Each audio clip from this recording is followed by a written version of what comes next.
Hello, hello, hello. Hi. Hello, Warren.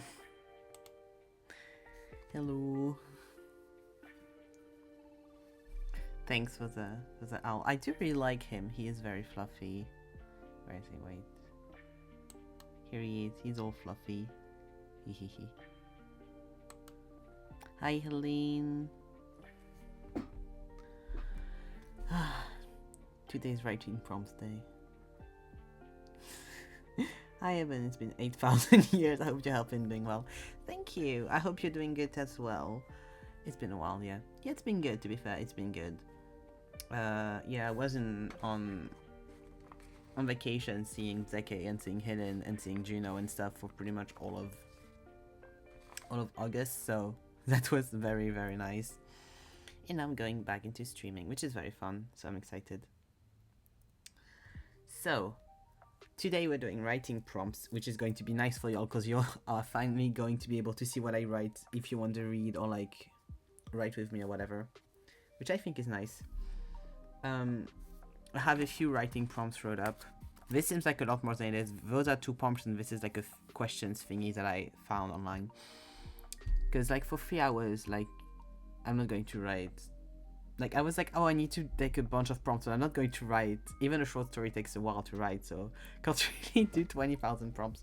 So it's more like the list thing is going to be if I finish both prompts somehow in the 3 hours. I was very annoyed though because I was looking up writing prompts because I had a few saved up, but I didn't have that many. Or like I was reading through them and I was like, oh, this I like, this I don't like. And because of AI, when you Google writing prompts, a lot of things that come up are like AI writing prompts or like AI made with writing prompts. And it's like, no, please don't. I really don't want that. Please leave me alone. This is not what I asked for. But yeah, here we are. Hey. So you can still see this, and you can also see the page document, which is over here. Here we go. I mean, any kind of AI is too much AI, to be fair. So the 2 prompts I have are from a post that someone made on Tumblr called Reverse Trope, which is from I'm going to write it actually. Here we go. Reverse tropes.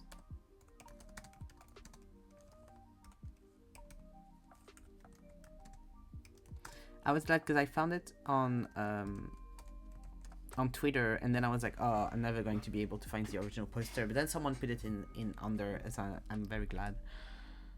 So there's 2 reverse tropes prompts that I saw that I was like, those look nice, because it was a full list of them. And it was accidentally kidnapping a mafia boss and really nice guy who hates only you. Those 2 I really liked. It was like a huge list, but a lot of them are funny, but I think would not work for like a shorter writing format. Like one of them was too many beds, which I think is very funny. Or like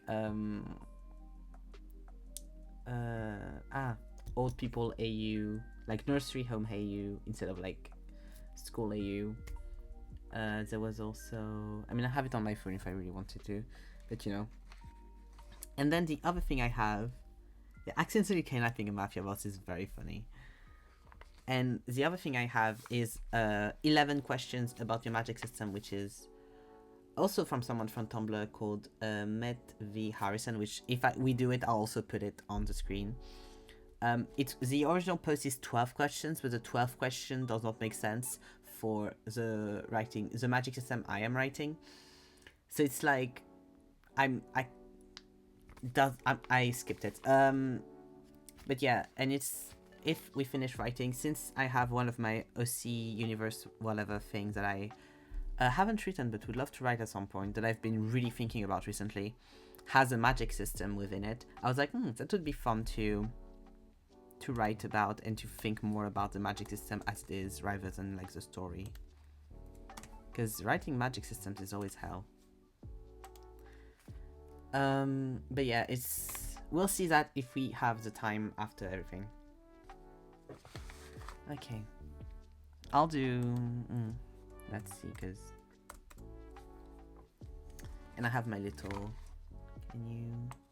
You can see my little notebook here, if I want to write. I'm so happy because I'm almost done with this notebook. I still have like literally have just 3 pages, and then I'll have written in this entire notebook, which I've written all this, which is mostly writing ideas and little things. It's not developed, but I did all of my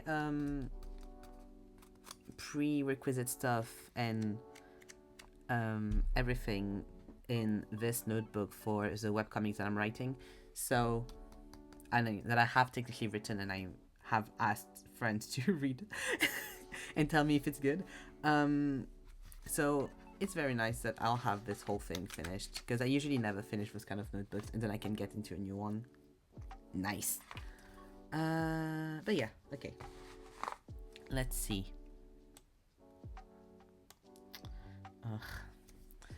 Okay, so accidentally kidnapping a mafia boss. You have to think, like, for the...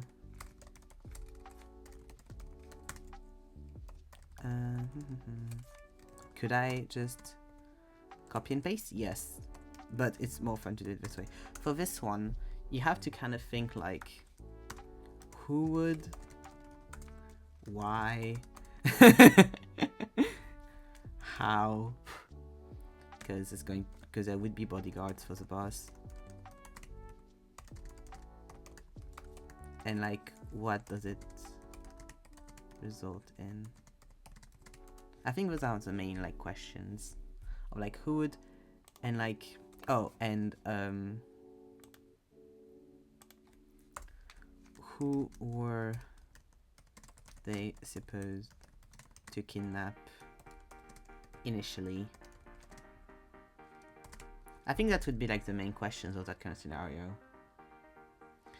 That one like can be like very easy, very like classic easy things that could be like the mafia boss's daughter. Please don't judge if I make mistakes. I would like to remind everyone that English is not my first language, and I would also make mistakes in French. So the mafia boss's daughter could be like the obvious response at that. How? Because now, how do you mistake the daughter for the boss? Oh, I get that. Took the wrong car. 2 cars, one with the boss, one with the daughter. They hijacked the buses, one by accident. God, when all fails, go for the money. I was I was thinking more of like it's a big burly man kind of energy, because I think that's like funnier in the idea of it, of like you're supposed to get like a young adult, like very dainty little kid, and then you end up with a big ass man.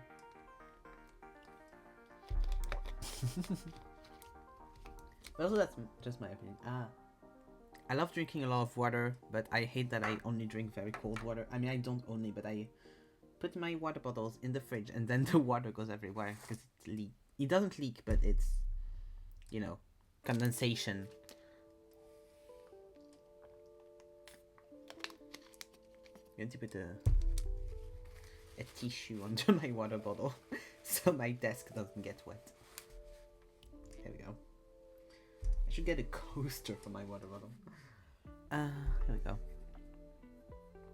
Okay, what does it result in? The daughter saves her dad. I mean, it's a kind of overdue. I mean, all of this is kind of overdue plots, but you know.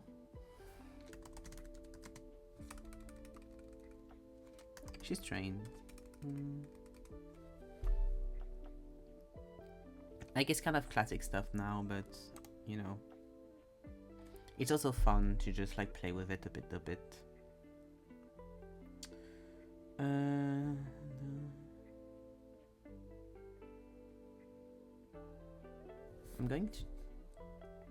going to go very fancy and like highlight,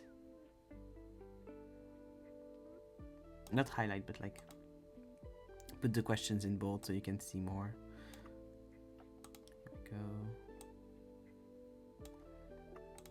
There we go. So Claire saves her dad. It does.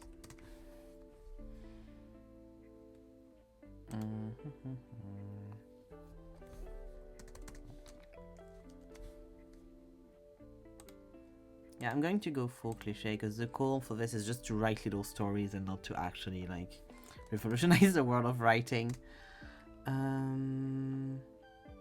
So there's two ideas that are very much quote-unquote cliches. It's either the police or the opposite gang.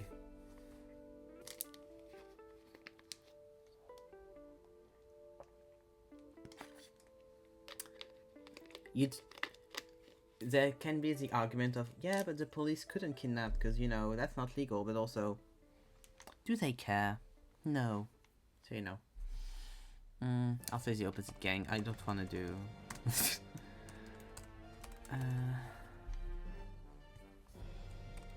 Mafia, not gang.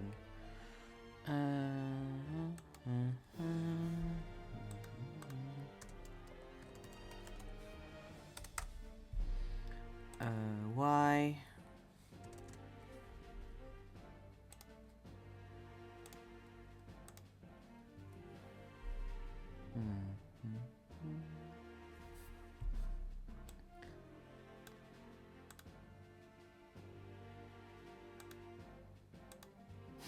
I just like having a nice formatting thing. When I do my own thing, like nothing is formatted, but I mean that's not true. That's not true. Like even in this notebook, like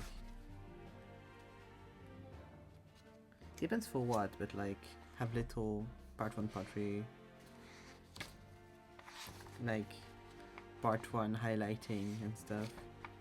That's not true. I do love formatting for everything.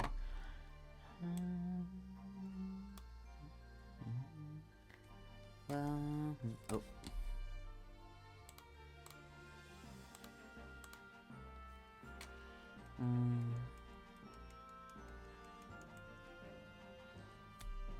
Ransom.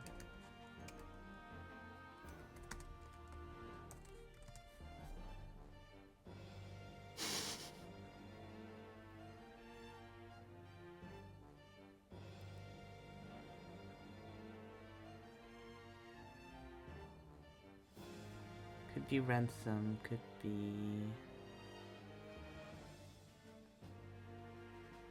I mean, ransom is the obvious thing, but I don't want it to be like we just want more money, because it's supposed, like, if they're rival gangs, they have like similar statuses, I'm guessing. So over territory more would make more sense, maybe. Territory.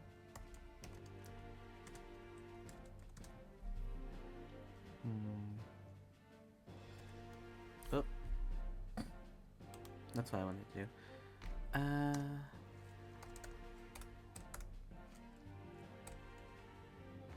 Let's say opposite mafia, rivals.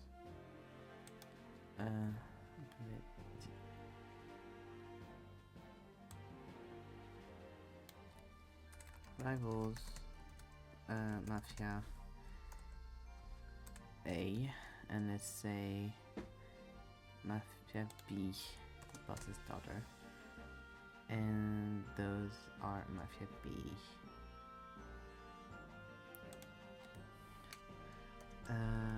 Mafia B's territory has mafia A's favorite restaurant, and they want it back. They want it, they don't have to want it back, they just have to want it. Something along those lines could be cute. Like it's silly, because the whole thing is silly. I don't want to make it like serious. You could, but I don't want to.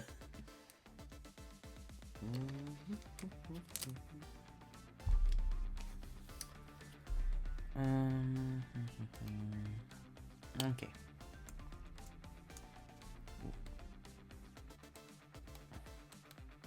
Hello, Antoine. How you doing? How you doing? We're doing writing prompts. Yeah, I saw a post about reverse tropes, and those are the two that I really liked. So I was like, let's do those. And then if we manage to write like little short stories about both of them before the end, I have magic system questions about a magic system I'm creating to try to make it more coherent and everything. But yeah, right now it's accidentally kidnapping a mafia boss. So the questions that I felt like needed to be answered before I start to write anything is like, who would, why, how, what does it result is in, and who are they supposed to kidnap initially. So far we have Mafia B boss is getting kidnapped by Mafia A. They are rival mafias. They wanted to kidnap the Mafia B boss's daughter. And they wanted to kidnap her so that they could get territory back, because Mafia B's territory has Mafia A's favorite restaurant, and they want the restaurant within that territory, so they kidnapped the daughter to get the restaurant. And they took the wrong car, because there was one car with the boss inside of it, and the other one had the daughter, and they got the boss's car by accident. And it will result in the daughter saving the dad. Because she's a badass. Because of course, you know.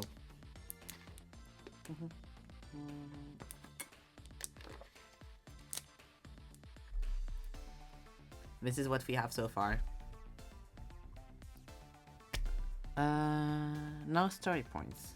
So, I'm going to do how I did for when I wrote my script. It's like just doing little, you know, lines or dots and then make it longer. Rewrite through. Dérouler. Point by point. Plot.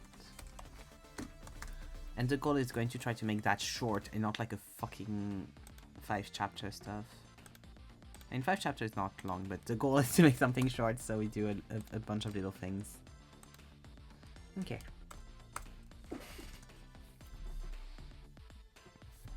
don't want it to still be so... Here we go. Oh, in a small Italian town, that would be really cute. Oh, I'm adding that in, yes.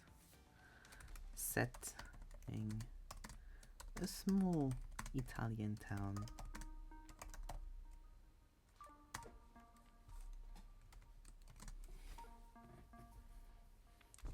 God. Oh, and it's great because I haven't lived in Italy, but I lived near Italy, so I can kind of use that as a thing because I know how it looks there, basically. Could also a boss who's clumsy and trying to flee and get into the car of someone who had no intention of kidnapping anyone, but I guess they're being coerced hostage, so not really the kidnapper.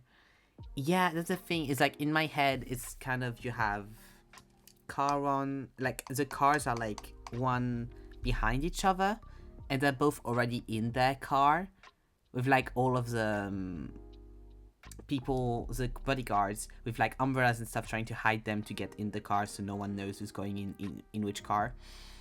And they're like, oh, it's this one, it's for sure this one that has the daughter in, and they enter they like get the driver out or like kill the driver or whatever, and get in the car, or they have intel that tells them it was going to be that car and manage to become the driver or take care of the driver beforehand and get in the car, and then they just go.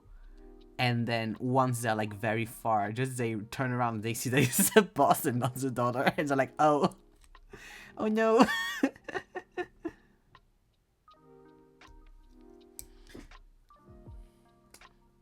So it's kind of like the opposite direction to what you had in my head. Yeah, classic accidental exchange of toothpaste with a person in it. Exactly. a lot of it, like I said that earlier, but a lot of it is going to be a bit cliche because we're trying to go fast, but it's more like an exercise in writing than, you know, revolutionizing writing. That's not the goal. I mean, all of it, I'm pretty sure I've seen in other stuff before. But that's what's fun. It's just doing little writing exercises. Yeah. So,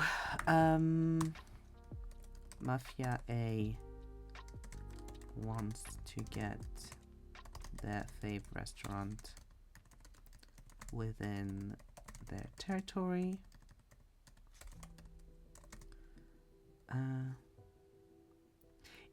True, really nice guy. Only 8 series is really good for horror. Wait. Not goo. What? Horror. That could be very fun. I'm putting that in, and I'll see if I manage to do something like that.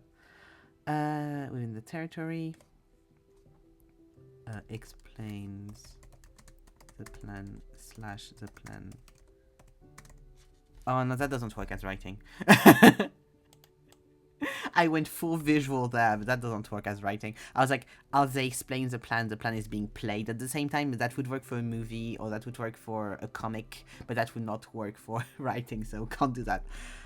Within the territory, they do a plan to kidnap the daughter of Mafia B. They buy one of their car drivers. No, yeah, there's a word for that. The chauffeurs. And replace them. The Mafia A chauffeur. The Mafia A imposter chauffeur. Imposter? Chauffeur gets in the car and drives away.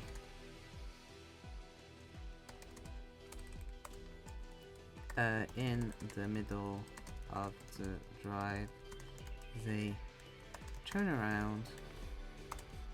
Oh.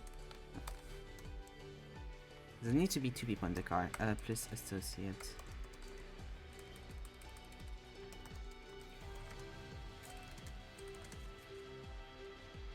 Turn around and realize it's the boss, not the daughter. They get the boss to the hideout.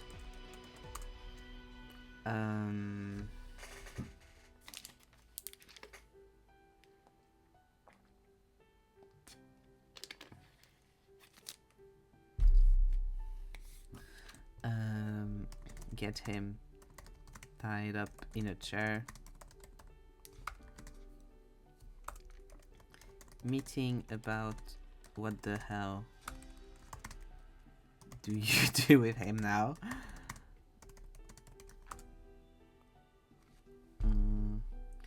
Do I want... Okay. What's this? Oh, okay. Do I want them to be like... Still... They decide on still calling the daughter. I saw recently that there's a show, Kevin Can Fuck... Oh yeah, I saw a thing about that. I really want to watch it.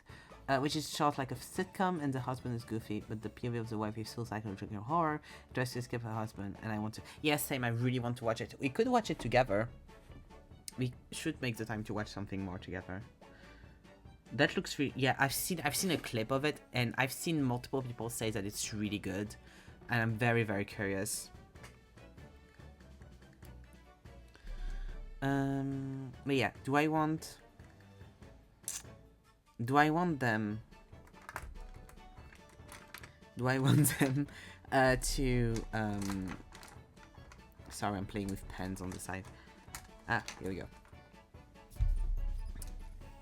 Yeah, we need to finish out the manga day. Oh, that's true. We need to, in general, to start rewatching. In general, I have like lots of people that I need to watch stuff with, because I need to finish the bear with Deke. I need to watch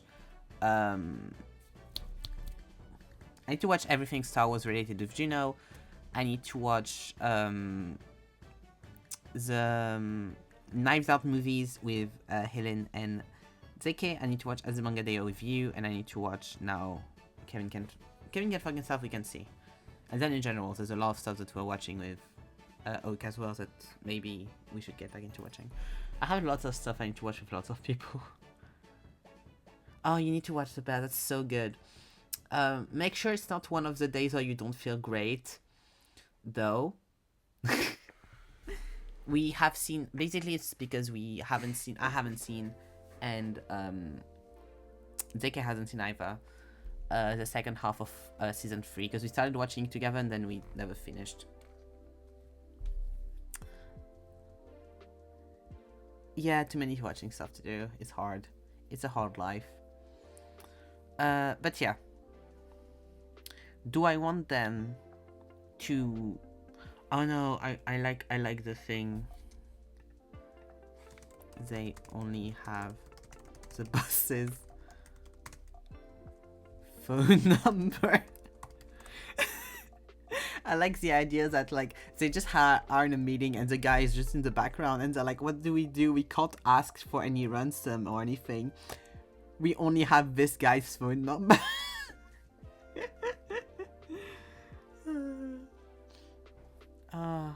That's very funny to me. Okay, so I'm very much imagining them as like little guys like, ugh. Wait, I'm going to try to draw them.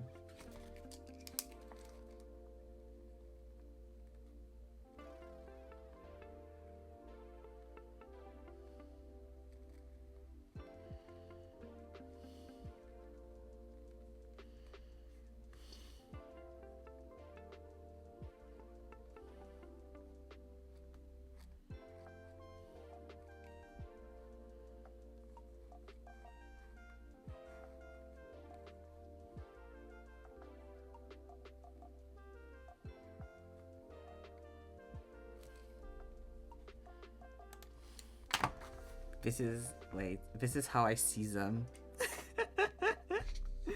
This is like my rendition of the guys. Yeah, Incompetent Criminals is always so funny to me.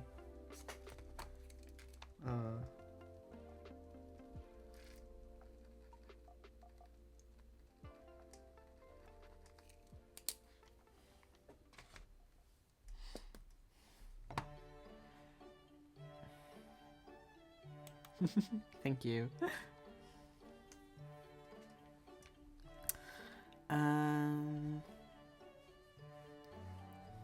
Little nervous man. The boss. Give them the number. No, they get the boss. Mafia boss. Bees.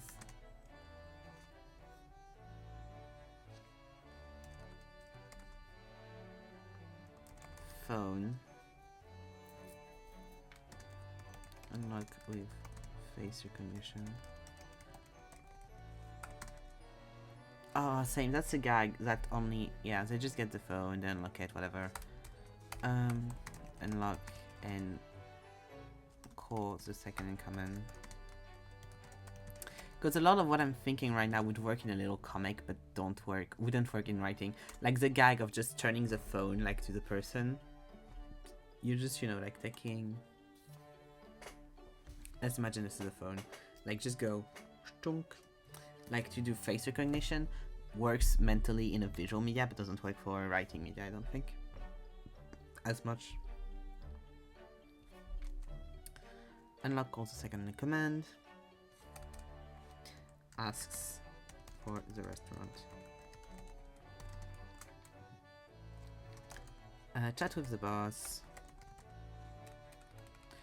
That's in between hostage and kidnappers.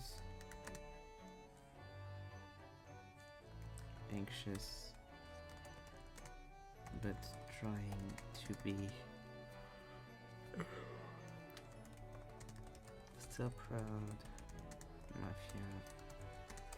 We chill. Mafia B boss. The daughter.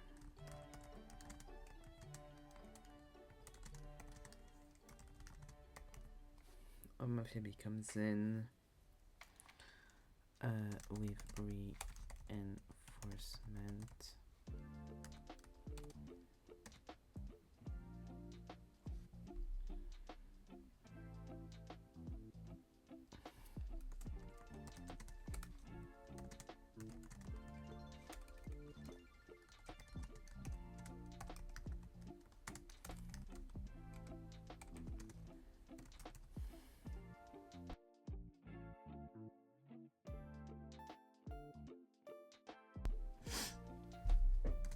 They get Mafia B boss back.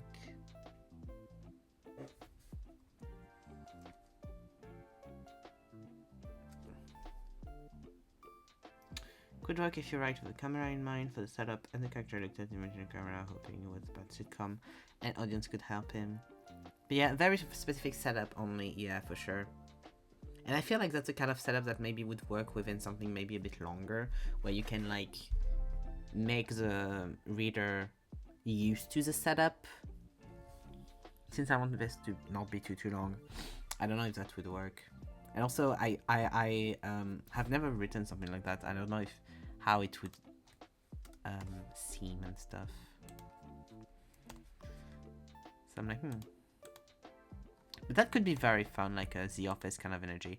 But I do feel like that's the kind of thing that just, even though it would be interesting in writing, could be just so much better as a visual media. That I'm like, because it's, I did illustration. I mean, I do illustration, but I did illustration classes. I did cinema classes and stuff. So show don't tell is very been enforced in my brain. So sometimes I have a hard time getting out of it.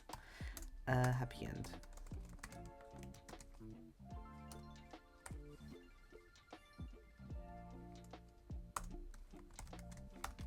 Let's be nice. They still give them the restaurant in exchange. In pity. There we go. Happy end. Okay.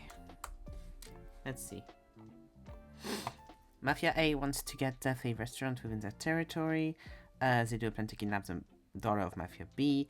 They buy one of their chauffeurs and replace them.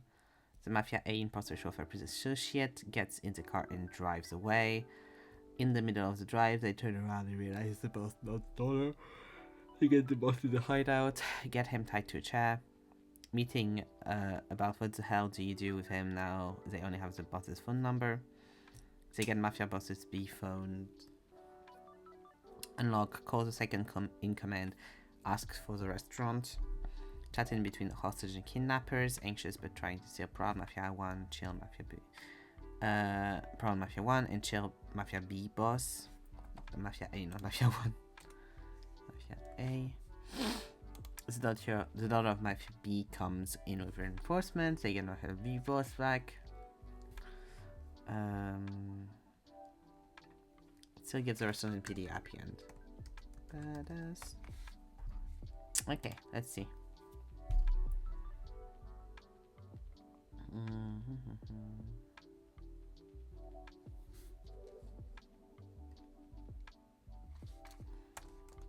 I feel like it's funnier if it happens within one day, like when it happens within an afternoon after church. Like they could get him after church or something. That would be funny, I think. I remember a joke in the Le Vital du Futur book. The guy, I have the book, I never read it. The guy took a sip of coffee and put the coffee on the table, blah blah blah.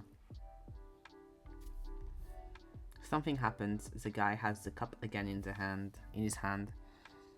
And the book said at this moment, and no one noticed the faux raccord, and I just lost it for the joke. This was perfect, but yeah, it only works if you set up the world like a show movie. Yeah, exactly, and also with Le Visiteur du Futur, it's a web show, so you already have the context of what it looks like, what the universe is like, how they film it and stuff.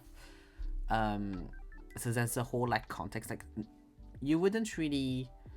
I feel like it is possible, but it would be very rare for someone to pick up that book and buy it if you've not seen the show beforehand. That also makes something. Makes something.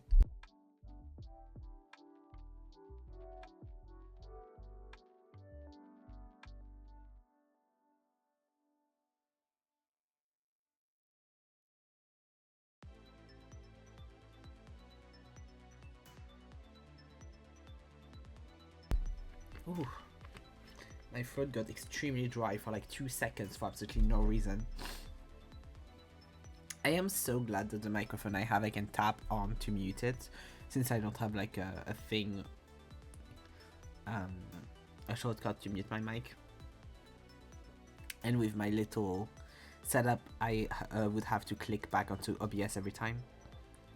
Because god, that is useful when I want to cough my lungs out, or my throat out, because air decided to go there. Okay. Let's try this.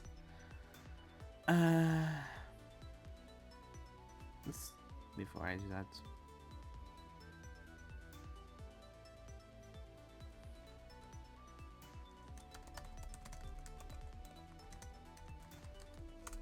There you go. Yeah. The cough then complete silence. I'll put you that. Yeah, that's why.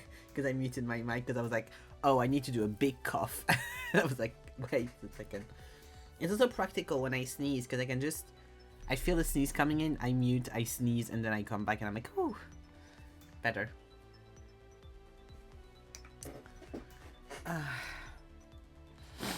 Yeah. Yeah, I realized, like, I the way I cut it must have been kind of funny. Okay.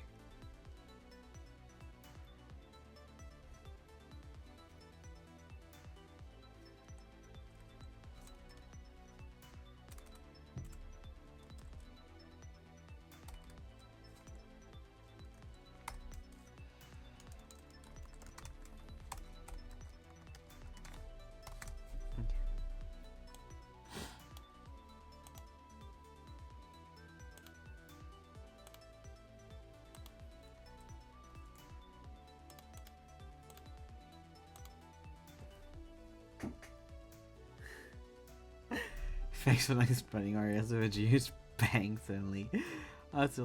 Yeah, some people do sneeze very loudly, but I don't usually sneeze that loud, I don't think.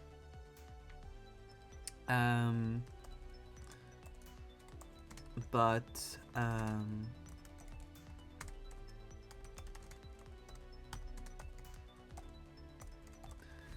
I don't think I sneeze that loudly, but it definitely makes me, like, if I need to sneeze loudly or if I feel like doing it, it does make me feel more comfortable when I know no one's going to hear it, because then I can just go like, ah, cha, and then be fine.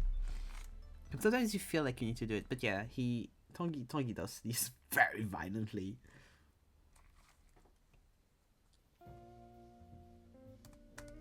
I should give them names. Wait. Mafia A. Mafia B. Mafia A.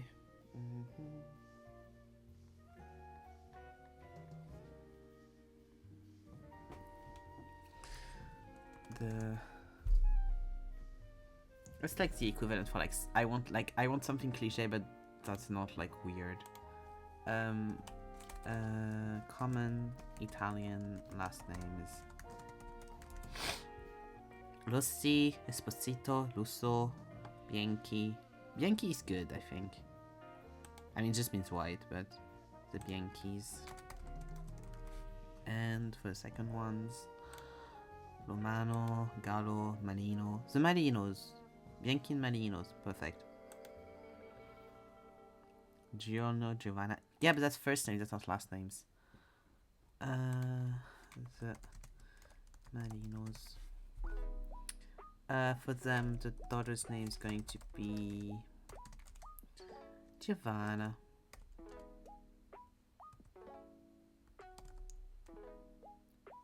Bruno Buccialati. Giorno Giovanna I used to just sending you people's names. Oh, I see. It's JoJo's names. It's JoJo's names. It's JoJo names. Because I was going to say Giovanni is more like than Giovanna.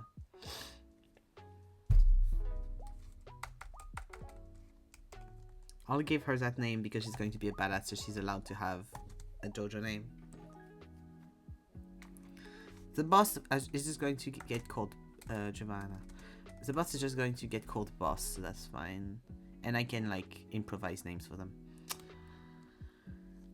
I was like, who's that? And then I Google it and I'm like, oh, it's the JoJo's. I see.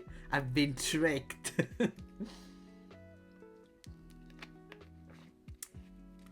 I was tricked.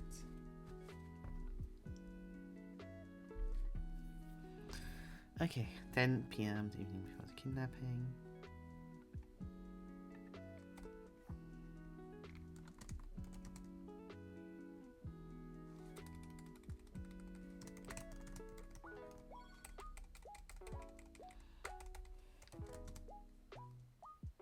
The Italian mafiosos. So it works. Yeah. About the kidnapping in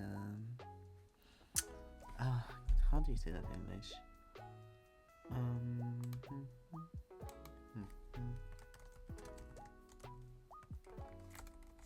I don't want to farm.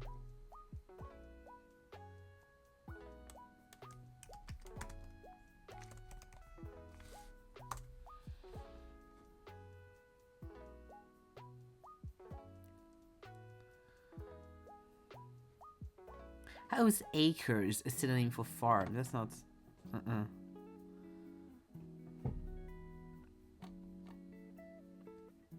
Maybe ranch? No, that's not what I want.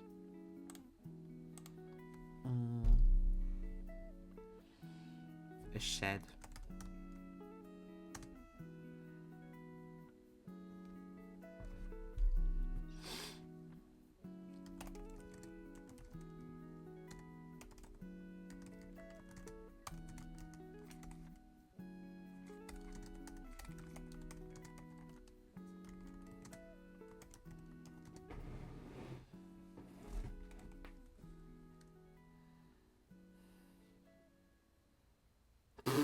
Luigi. Yeah, it is actually a pretty Italian name, and I'm not going to call my character Luigi as like one of the like. There's going to be like 3 names max in this. I can't afford a Luigi. If it was like a full cast, maybe, but Mario Luigi. Italian town, 10 p.m. I'm not going to write it like that. 10 p.m. in a shed along the outskirts of a small Italian town. The metal. Oh. I got it. I got the reference you made. I'm never going to finish this. There are a group. Not a group of men in black suits and silk ties.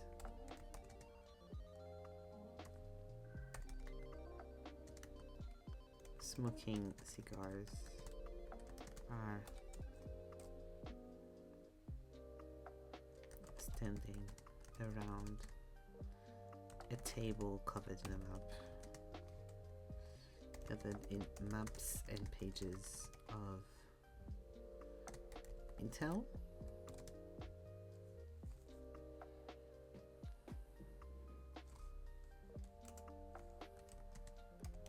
The one at the end. Don't worry, you can have fun whatever you end up doing. But yeah, don't worry too much about about me like losing topic or whatever. It's fun. At the far end of the table,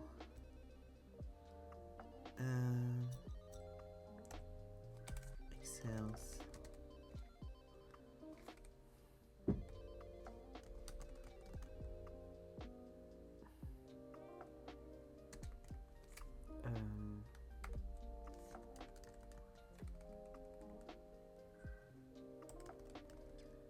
Speaks, leaving a trail of smoke flying out of his mouth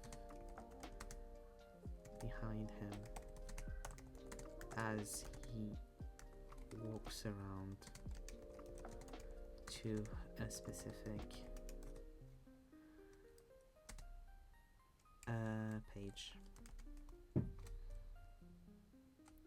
page to tap the picture of a young woman on one of the pages. I don't know if it's annoying that I'm reading out loud as I write. Tell me if it's annoying. Tell me, I'll stop. I'm full audiobooking.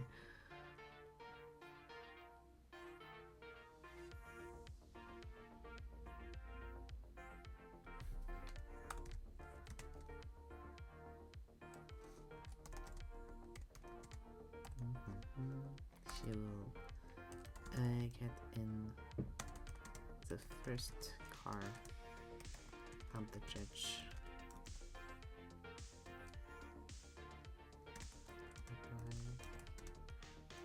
Lamborghini is Italian, right? Like Lambo. Yeah. Is Lamborghini Italian? Yes, he is. Okay, great.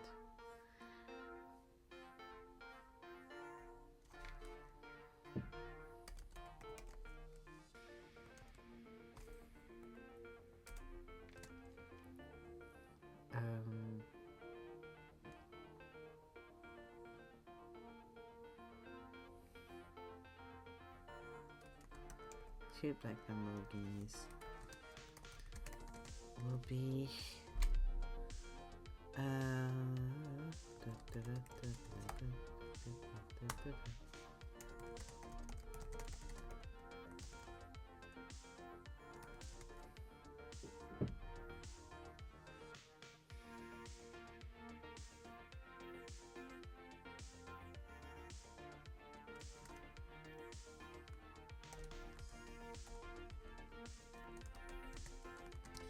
these are the keys.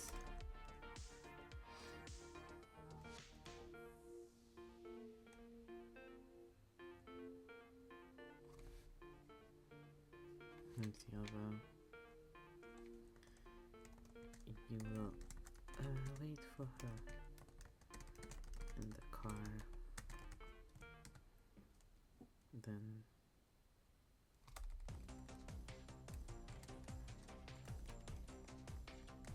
drive towards the usual itinerary and at the second roundabout lose the second car and get her back here.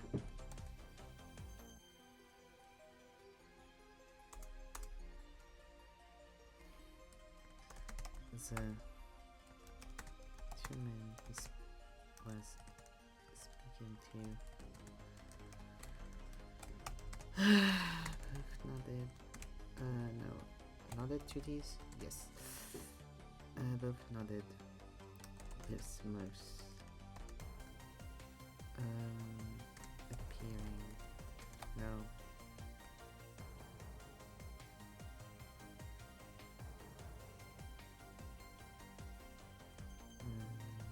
Marking? Yeah, marking. No. With smirks.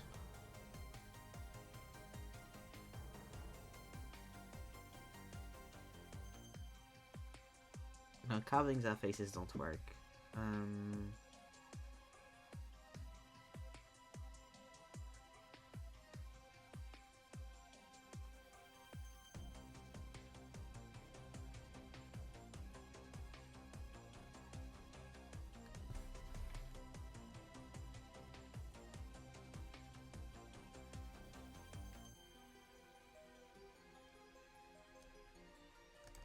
No, not revealing sharp teeth. They're not fucking sharks. Smirks. That smirks on their faces. It's fine. I don't have to say more than that. Why did I put two? Oh, it's 2-2.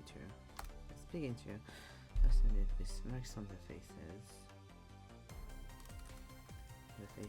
Before taking the car keys on the table and leaving the room.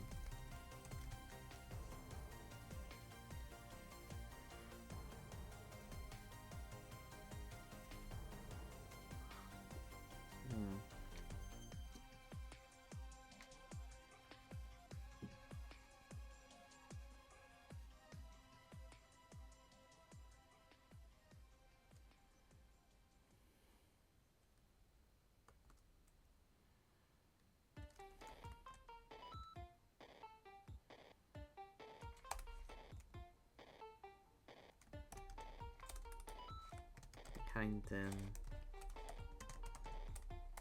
the other men continue conversing until sunrise.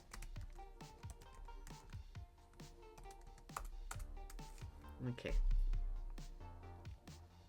I'm going to quickly go to the bathroom and I'll be right back. That's my little bathroom note. Oh, wait. That sounds right. Here we go. Here we are.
I don't know a lot about cars, but now I'm wondering if a Lamborghini, since it's a very low car, if...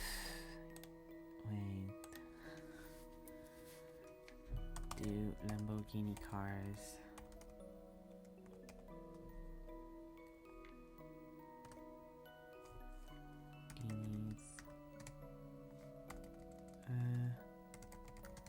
have issues driving in the countryside?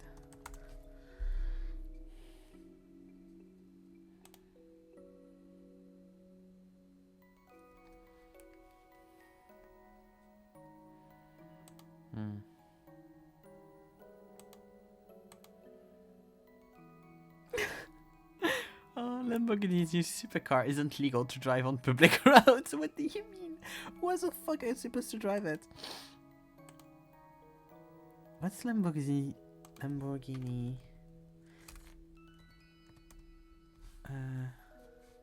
New supercar.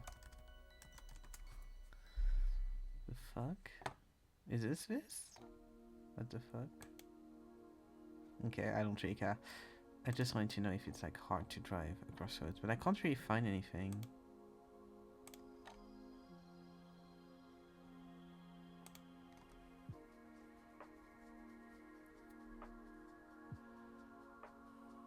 Hmm.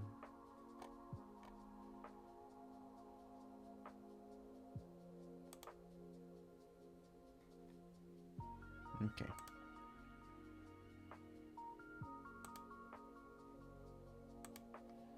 We shall see. Because I would have found it funny if it was like really annoying to drive in the countryside because of how low it is or something, and then they struggle to get back to the fucking hideout. It doesn't seem like it. Or at least people aren't like stupid enough to go to do that because they already know.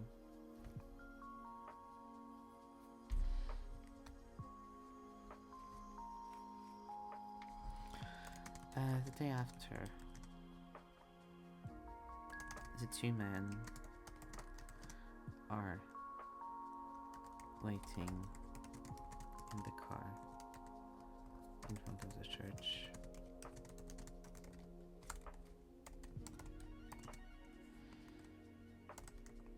They are wearing all black three-piece suits,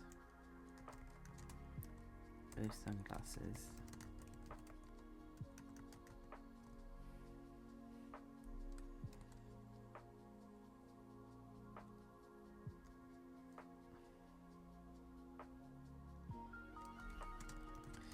And looking at the road in front of looking at the road in front of them, eager to depart.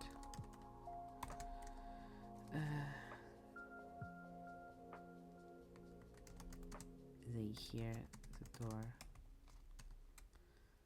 the car door opening.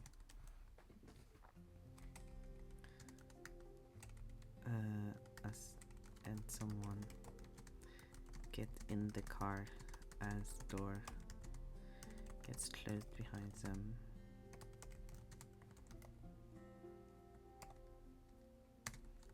As they were instructed, they do not look at the passenger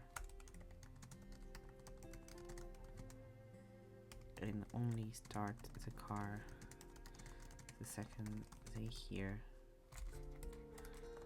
the click of the safety belt? Car safety belt. Is that how they're called? Safety belt.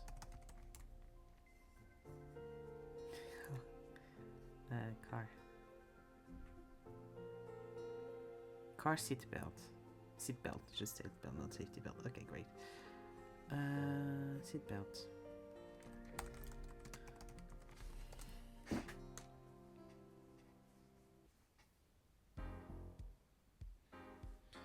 Most of the time as a writer, you just Google what the fuck words are.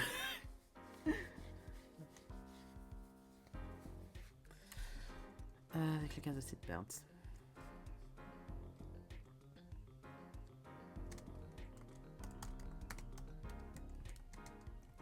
To drive in total silence.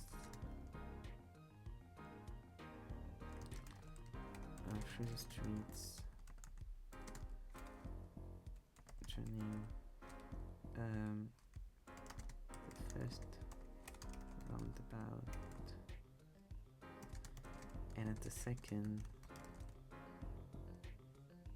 suddenly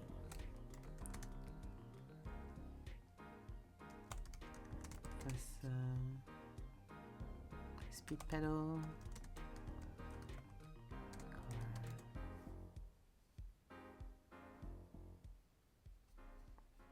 Do Lamborghini cars have speed pedals? Do Lamborghini... I don't care about how much they cost. Do Lamborghinis have speed pedals? No, not speed bumps, speed pedals.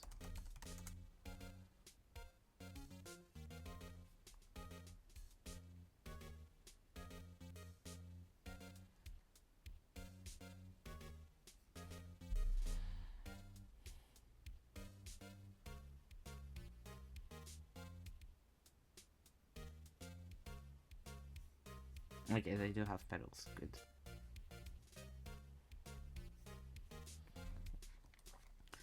The speed pedal.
Hello, Gino. How you doing? You doing okay? Hope you're doing okay. We're doing some rating. Ended early because EP and quest too long. I see. That's annoying. The quest being too long, not the EPness. Yeah, of course you're EP then. Gotta rest. Gotta rest. You are very busy right now. I am writing like writing prompts, and so there's 2 writing prompts so far. It's like an EP. Accidentally kidnapping a mafia boss and really nice guy who only hates you. And so right now we're doing accidentally kidnapping a mafia boss. Oh, you don't say, it's okay, you're not EP. So done like the bit of like the questions for the story and like the rundown of it, and now actually writing it. For the mafia boss one.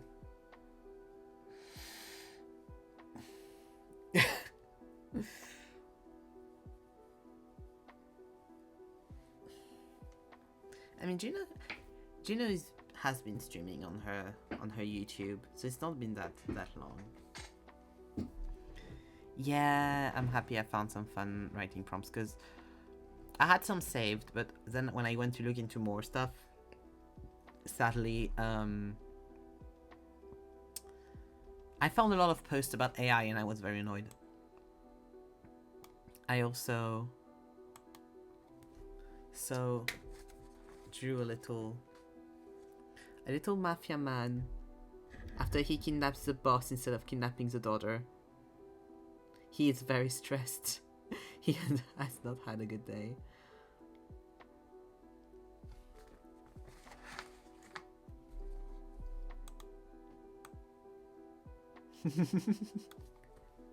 The little mafia man is very popular.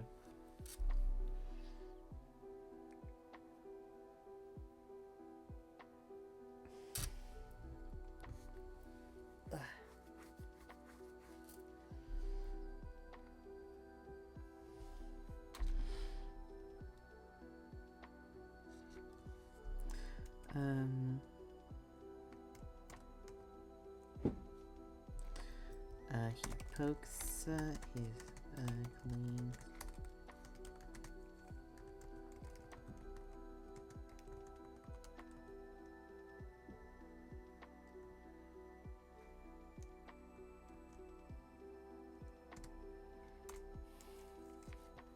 Gino, do you have an Italian man's name to give me? That is not Luigi, please. Or Giovanni, because I already have a character that's going to be called Giovanna, so...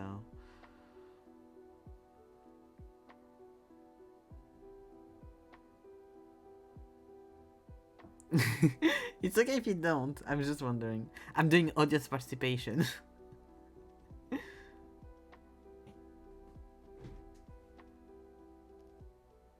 If anyone has one for that matter, doesn't have to just be Gino. I asked because she arrived, but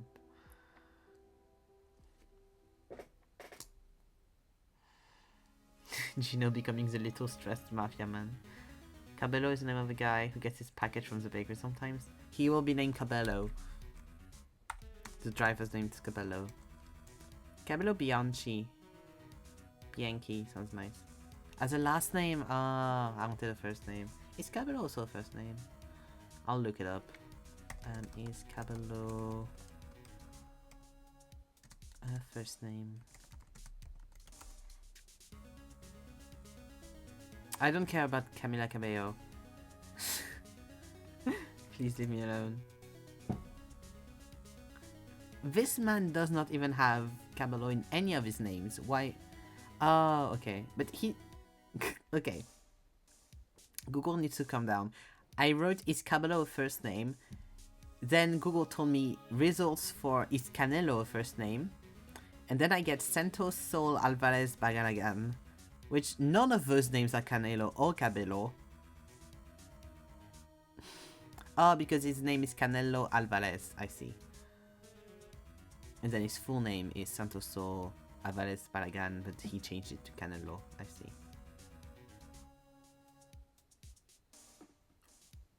Malco works, he'll be called Marco then. Marco, we fucked up. In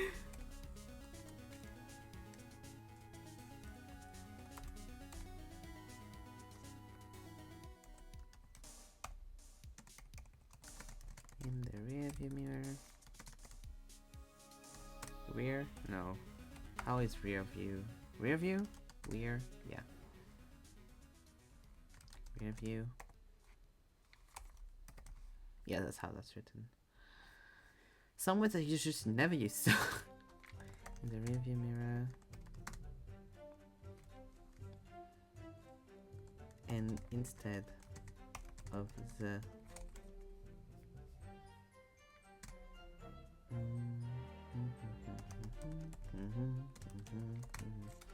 no dandy. Danty house. So many words I hear, but I never fucking. Dainty? I would have said. Oh, dainty, like that. Okay, I see.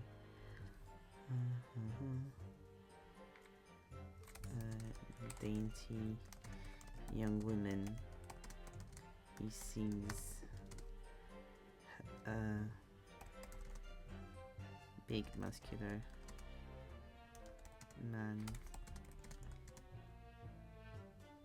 in extremely expensive suit. Expensive white suit? Yeah, let's go. They're in all black. The guy can be in all white. White suit. Looking back at him.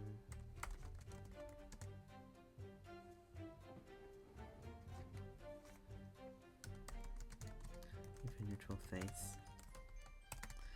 A face is seen 1,000 times. I mean, the goal of this is to be a bit funny, so I can go into the funny. I want to do like a kind of serious energy start and then go more into the comedy aspect of it. 1,000 times in the papers, in briefings.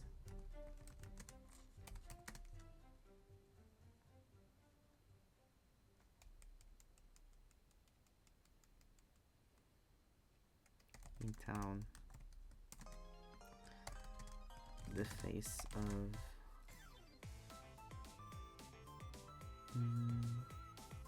I'm just going to Italian man first names.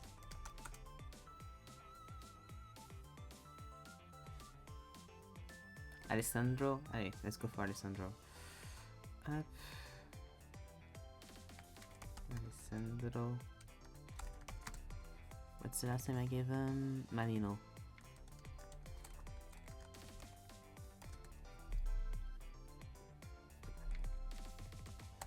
The father and the father of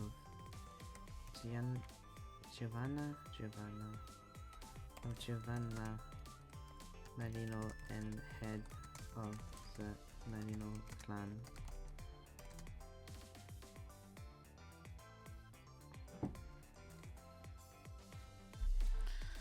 Let's just a quick little save. Here we go.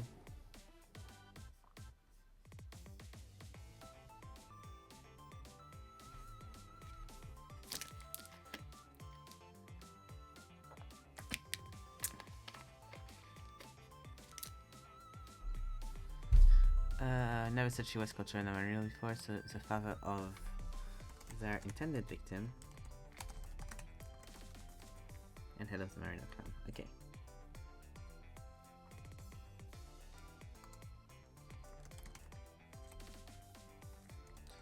Malco and his colleague slowly turn their head to each other, panic inhabiting all four of their eyes,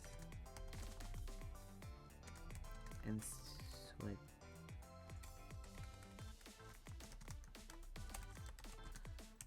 from their back, seeping through what I'm looking for.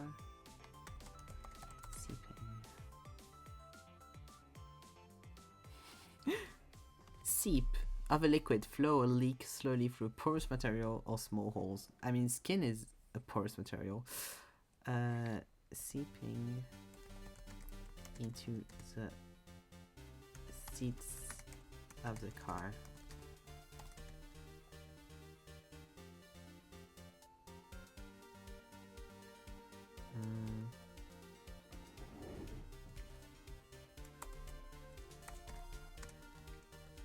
Yes, I think effective.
I'm going to give a name to the other one because it's going to be easier.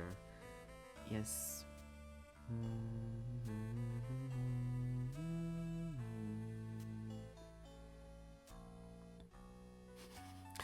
It would be funny to call him Giuseppe, but I don't want to. Andrea is good. Andrea is good.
I really like the idea of the mafia boss being very cooperative and very...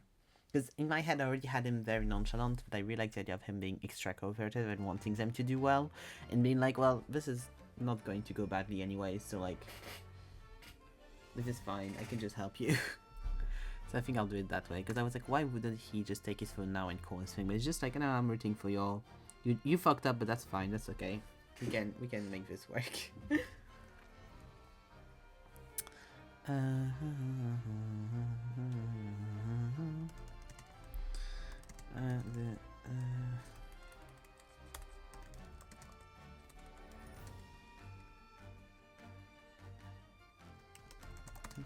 In their ties. It's waiting for them. Holding their guns as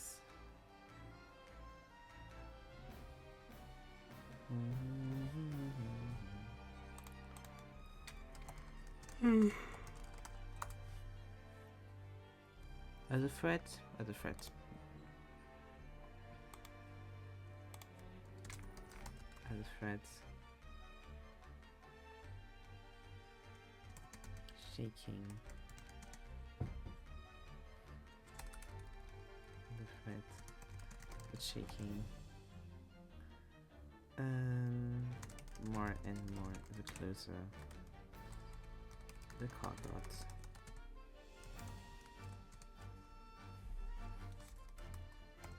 Having to look up to Alessandro Marino as he got out of the car and diligently walked in the shed, opposing no distance. No, I should essentially already mean that.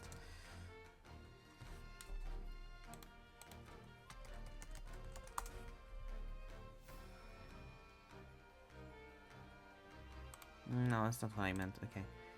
And walked into the shed obediently.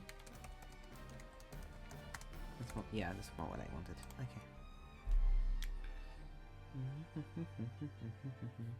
Oh, also I'm so happy because my throat is not hurting anymore, so I will be able to do my guitar singing stream tomorrow with no issues, so I'm very happy about that.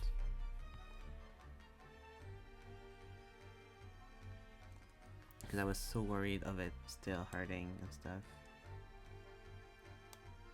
It's been hurting all week for no reason. Okay,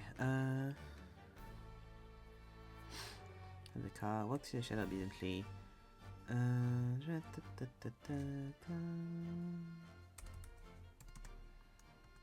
Sat on his designated chair.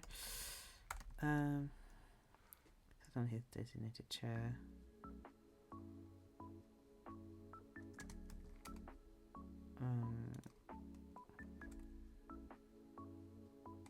On the chair prepared for him, even as it was clearly meant for someone half his size and weight.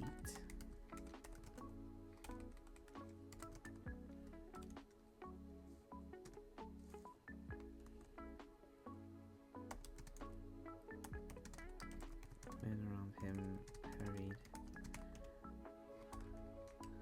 to get him a new one, scared that one would break.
the chair again. But I said, that's fine. It's not too repetitive.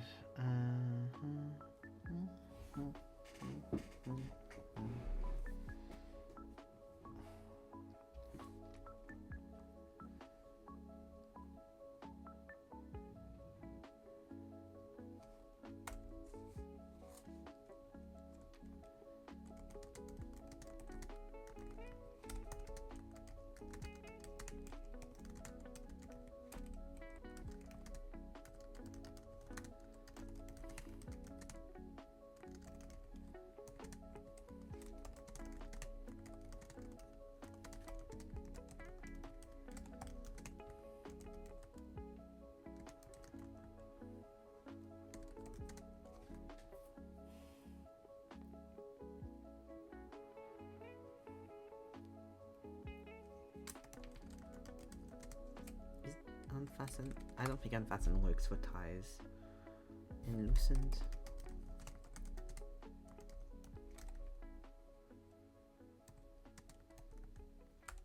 Instantly.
Yeah. Return to headout.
Love you, Juno. Sleep well.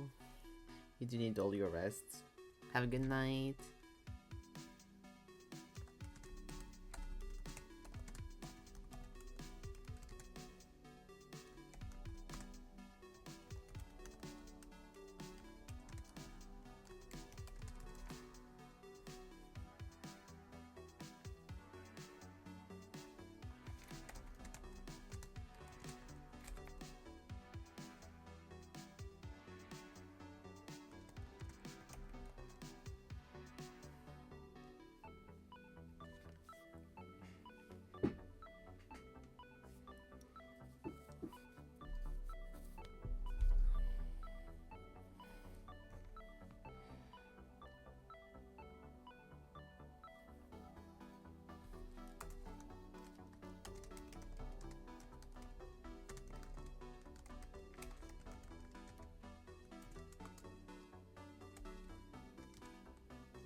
we go.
That one's done, that was done, that was done. That was done, that one. Yeah, so we're here. Here it is.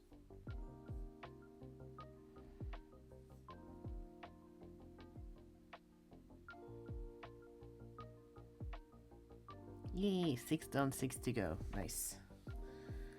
Ugh. I felt like it wasn't advancing, but actually done half the thing, so that's good.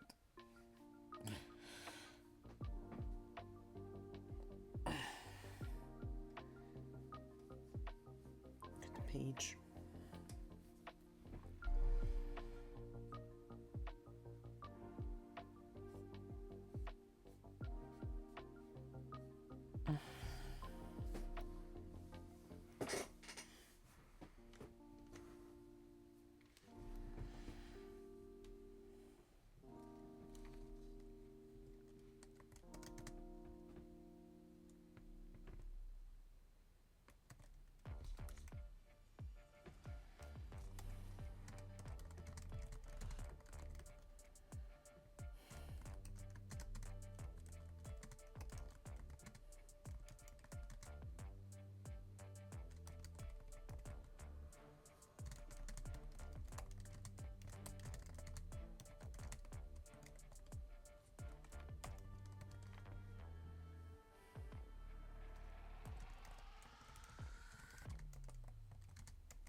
Hello, Antoine. Welcome back. It's going okay. It's here. I was looking up something. I've written a full page in a little bit. I'm at they've just called. Technically, I've done this. They've just called the daughter's phone. So now they're going to chat a bit between the kidnappers. Actually, I'm thinking I'm just going to make them barge in and skip the chat because I've already chatted a little bit. And I want to make it shorter. But yeah, so then they've kidnapped the guy, they've called the daughter to try to get him back. So that I'm going to just take out. So the daughter will barge in. No, that's what I wanted. This is what I want. Here we go. So the daughter will barge in. Badass going to fight. They will give them the resplendent pity, and then they'll go. It'll be a happy end. So I think I'll finish that, and then I'll do the magic system thing, because that's fun. And next time I'll do the really nice guy who hates only you one, so I can do it like in one go. But before all that, I'm going to go to the bathroom quickly. So I'll be right back. Oh, here we go.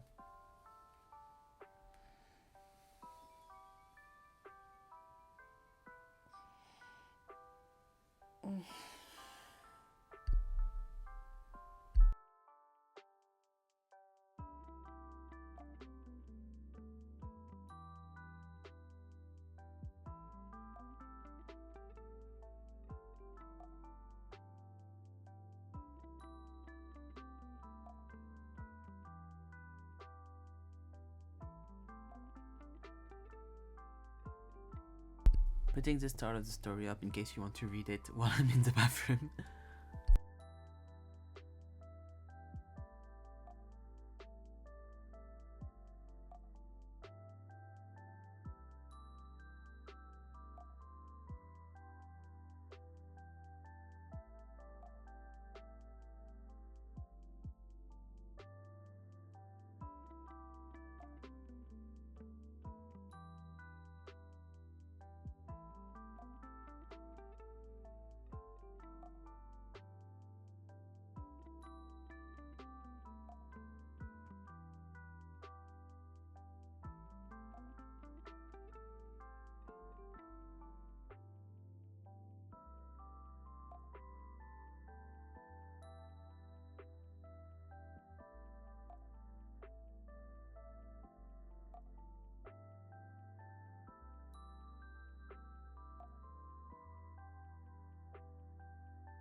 Here we go. So, sorry to cut you in your reading. I don't know where you are. I don't know if you've even read it, but yeah. Here we go.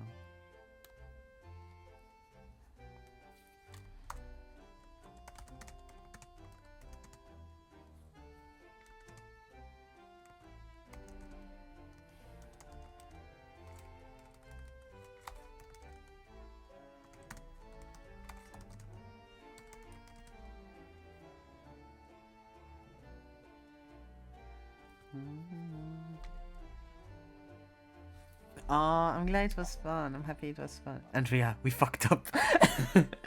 Marco, we fucked up. Yes, Andrea, I think we fucked up. Wait, I can do this. Can I? No. Well, I'll reread it at the end anytime anyway, so it's fine. You'll have the full thing. Because I was like, can I like make it so you can still see and I can write with no?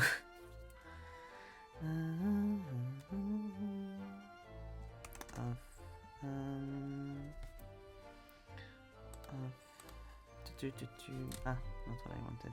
Here we go. Here we go. Soulagement. Of relief. Yeah, relief is what I was looking for. Yeah. Relief, the opposite of worry. I read worry, I'm like, oh yes, worry. Yeah. Also, I'm laughing. Someone named Gallo. It was chicken. Yeah, it was. I mean, it is in the most. I looked up most popular last names and first names, and that was in it. So, you know, I think it's like here we have people call fucking Dupont and stuff like that, like from the bridge, from the wood, from everything. So like, you know, same bullshit. Yeah, at least Google told me. Google could be lying, but Google told me this.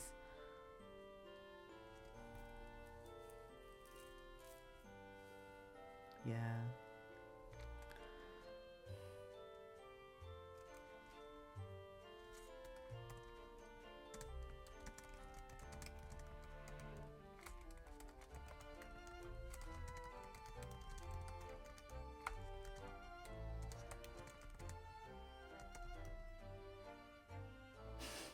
Google, oh, it's the truth. It's the internet. I wish it would be fun.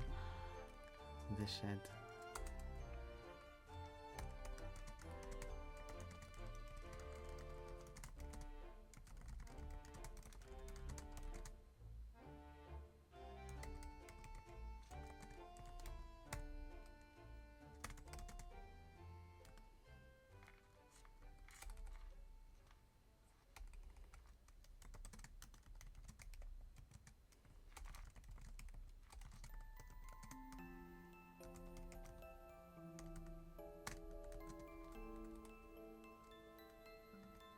Internet would never lie. God, I get so pissed off at fucking Google Gemini or whatever it's called. I get so annoyed at it. I wish it would leave.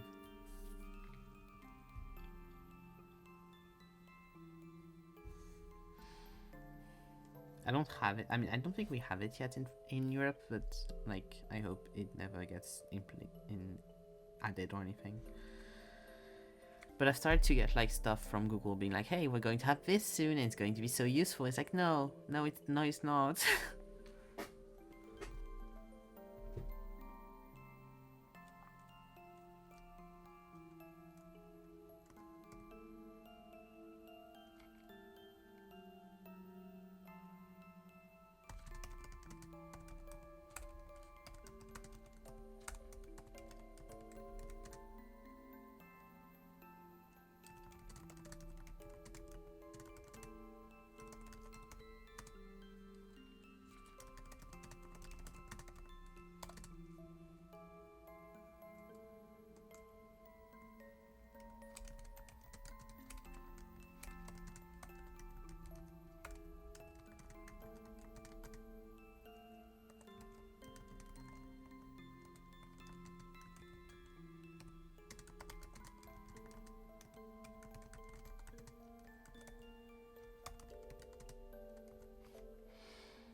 going to have to look up what that gun is.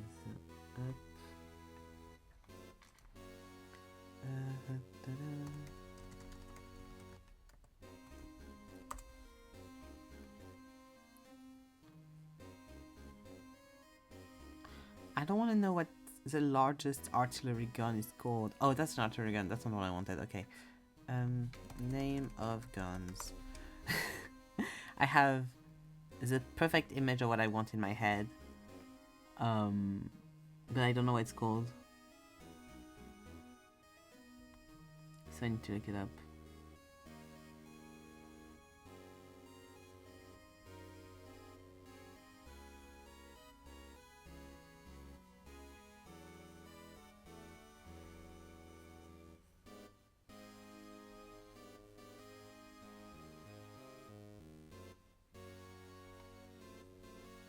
I want... if anyone knows what the name of the guns that look like... Wait, that...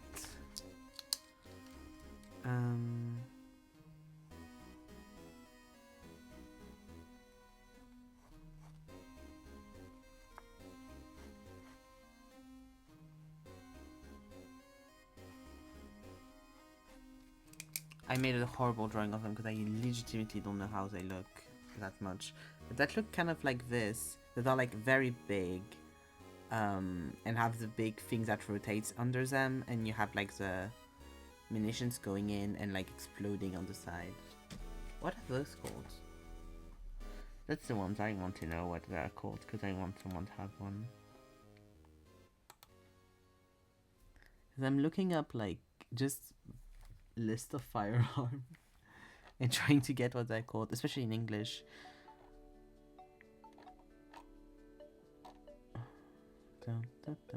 Oh, I might be able to find it via a character that I know has one.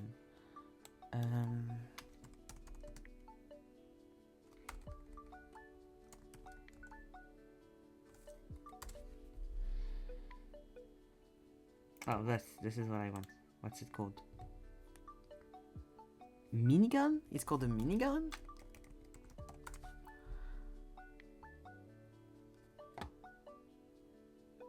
It's called a fucking minigun? That thing is huge and they call it a minigun? That is hilarious.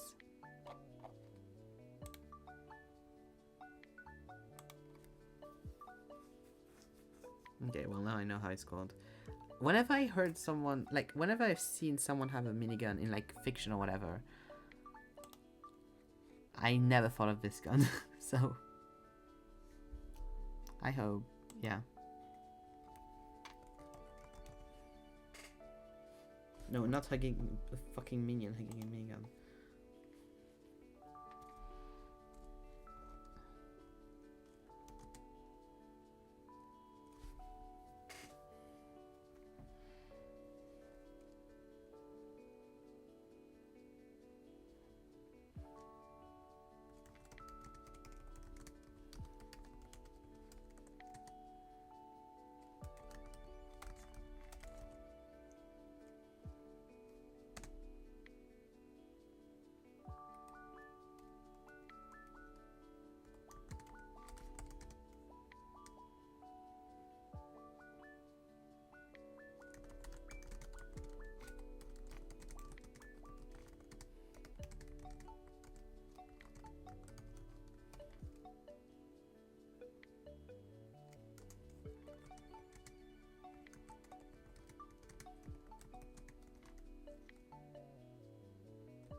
Clammy is the word I'm looking for. Okay, good.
Yeah.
22. 22. There we go. There we go. Okay. We got 2 pages for it. Let's reread together and I'll change whatever I need to change. So, the story.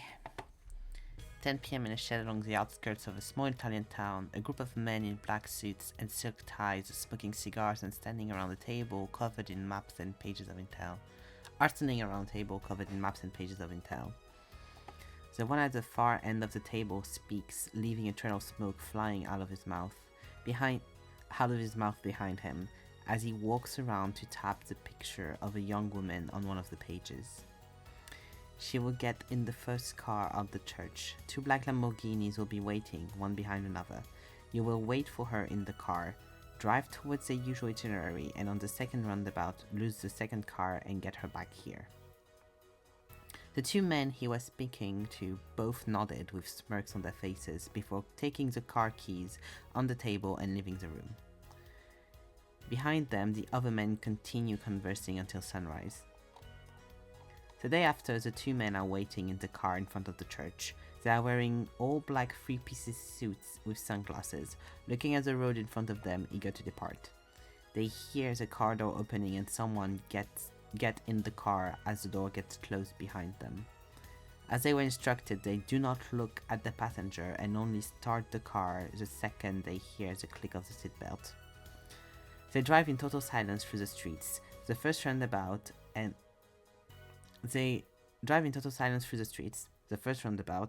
at the second suddenly press the speed pedal as they get into the exit. The man not driving turns all smiles to their victim, ready to deliver to her one of his rehearsed lines, but stops mid-breath. He pokes his colleague's shoulder instead. "Marco, we fucked up." Marco looks in the rearview mirror, and instead of the elegant, dainty young woman, he sees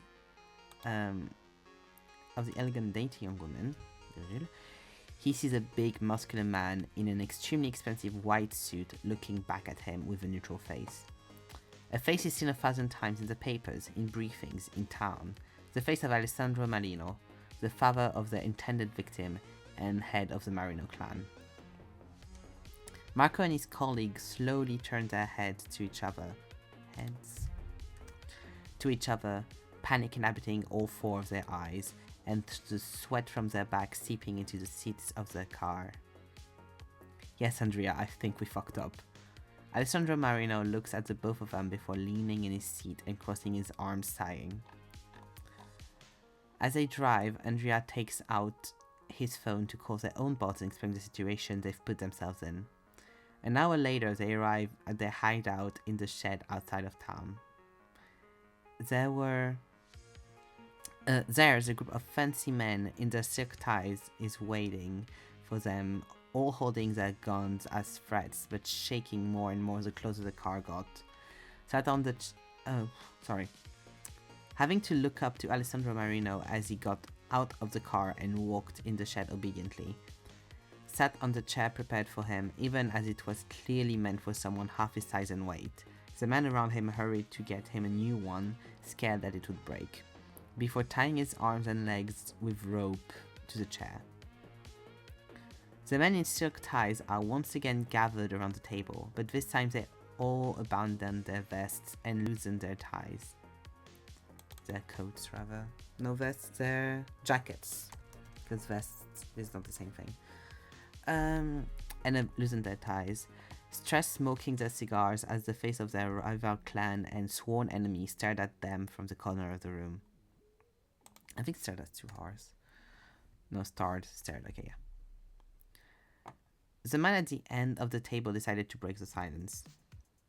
"How do we call Alessandro Marino about having kidnapped his daughter asking for a ransom when the person tied up in the room is Alessandro Marino?"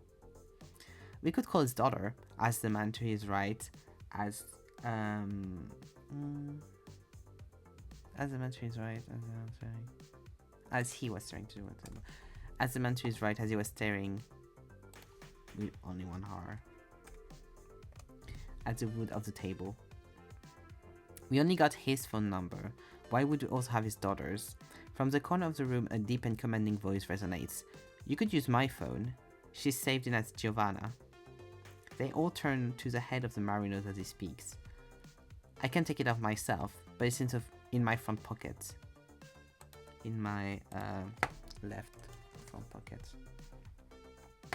The men looking back at him all stare.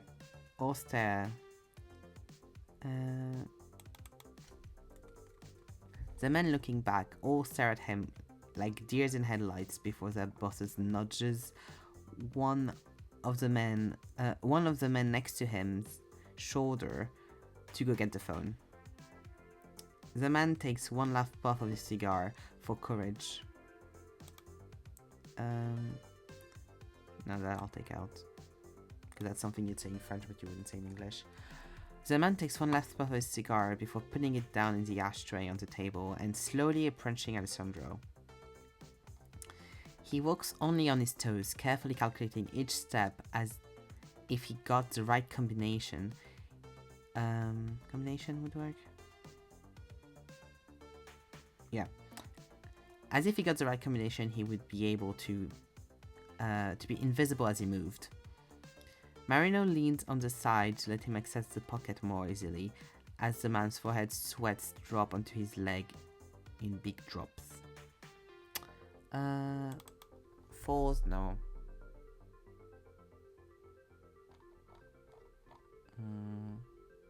Sweat.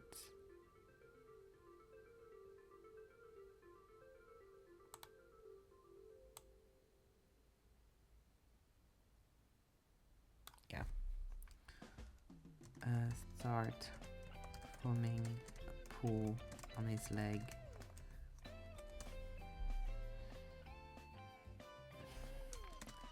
As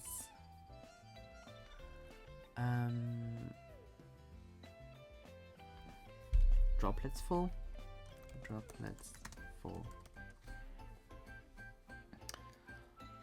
Momentarily, as the man's forehead sweat starts forming a pool on his leg as droplets fall.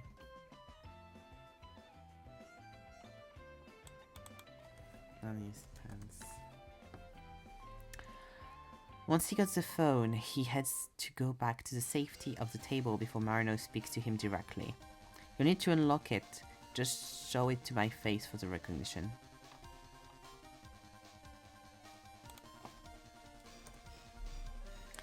Even slower than before, the man turns back around to Marino and shoves the phone in his face to unlock it.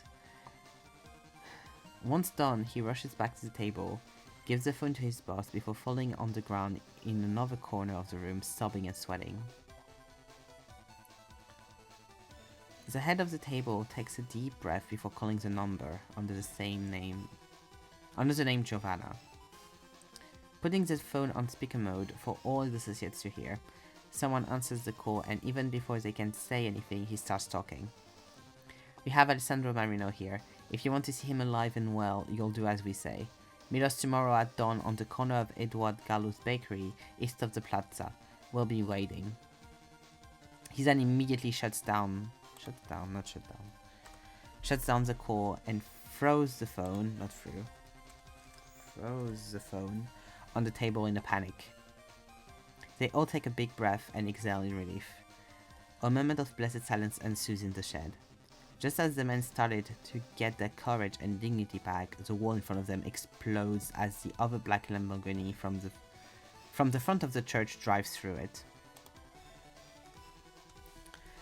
From the driver's seat. I didn't want her to be in the passenger seat. From the driver's seat, a young muscular woman they all recognize as Giovanna Marino gets out of the car holding a minigun.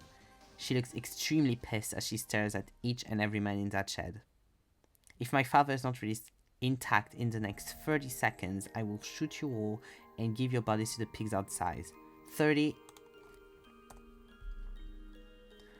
The second she starts counting, the men hurry towards Alessandro Marino to undo his ties, their clammy hands almost making them cut themselves instead of the rope, and rush him to his daughter as he slowly makes his way across the room. Giovanna looks at her dad up and down to see if there is a single new wound on him. Once satisfied that he is indeed intact, she turns back to the men, fury still inhabiting her eyes, her hand squeezing the minigun harder. Alessandra pushes her hands so the gun starts at the floor and turns to the silk ties man. What did you want to gain from kidnapping my daughter? Andreas picks up from behind his colleagues. The restaurant facing the north of the plaza, in front of the fountain, is a favorite, but we can't go every day. But we can't go every day like we would want with it being in the Marino territory. Like we would want, comma, because it's on the Marino territory. Here we go. On the Marino's territory.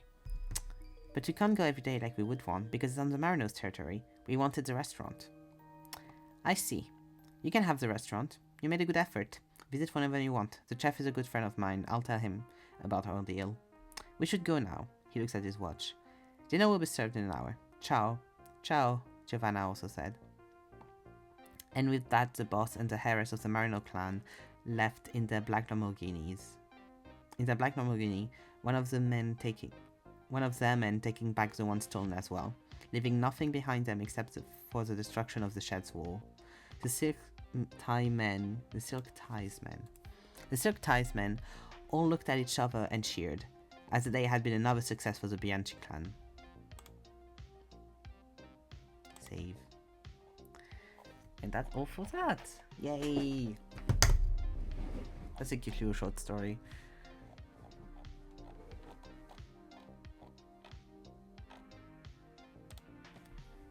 I think if I had to add or like change stuff to it, one thing I would really like is like the plaza, because I put two buildings in the plaza. I've put the restaurant, I've put the bakery. It would be very funny if anytime anyone talked about anything within the village was around the plaza somewhere.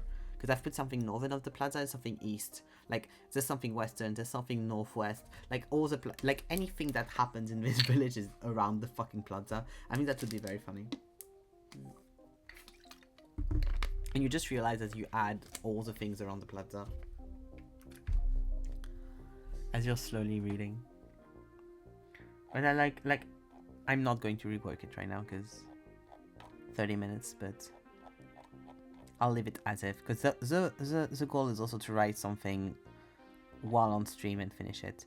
The really nice guy who hates only you as like a horror thing, I'll write next time I do a writing stream. If I don't do something else then, but I don't think so, because I think that would be very fun. So that I'll put this little story on with the whole document. So with like this as well, I'll put it on the Discord if anyone wants to read it, reread it or whatever. But what we're going to do now is 11 questions about your magic system. Because I can do a few ones in the last 30 minutes. Questions about your magic system. So, entre parenthèses, OG post, no, not go, OG post by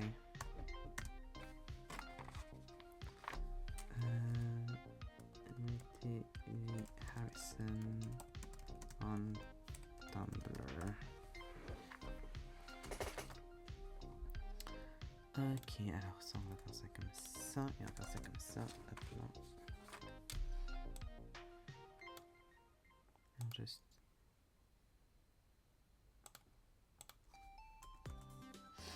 Okay. So, a magic system is whenever a story has magic elements or people can do magic, you have what you call a magic system, which is how the magic works within that universe. For example, I was going to take, for example, Witch Hat Atelier, but the thing is that Witch Hat Atelier has a very cool magic system, but also it's kind of spoilery to explain it, because they do explain it later within the story, and I don't want to spoil Witch Hat Atelier to people. What else has magic in it? For example, in kind of in a way. Okay, magic is math magic in it. Yes, but I want to be able to explain it better. For example, in D&D, the magic system is something that only some people can do, because you have either to make either you're a warlock and then you made a deal with an entity, or you're a wizard and you study magic, or you're I can't remember which one it is that just gets magic. But yeah, you have like different ways the thing works. FMI is kind of magic. Yeah, exactly. In Fullmetal Alchemist, the magic system is within, which is alchemy, works with doing circles and doing different circles for different spells, basically, that you want to do. They're not spells, but you know, different magics. And you have to say words sometimes, you have to draw them sometimes. So for example, Roy Mustang has them on his glove, so he doesn't need to redraw them every time, especially since he does fire magic a lot. Like, there's a lot of things like that, right? That's how the magic systems work. And so when you do a story that has magic within it, you have to question the magic system, because that is how you'll make sure that the magic within your story makes sense and works. And you don't have stuff that don't make sense within the story and people being like, why does this work and not this? The owl house has either the organs in your body that generate the magic particles or magic circles that draw magic elements. Yeah, we love magic circles. We do love magic circles.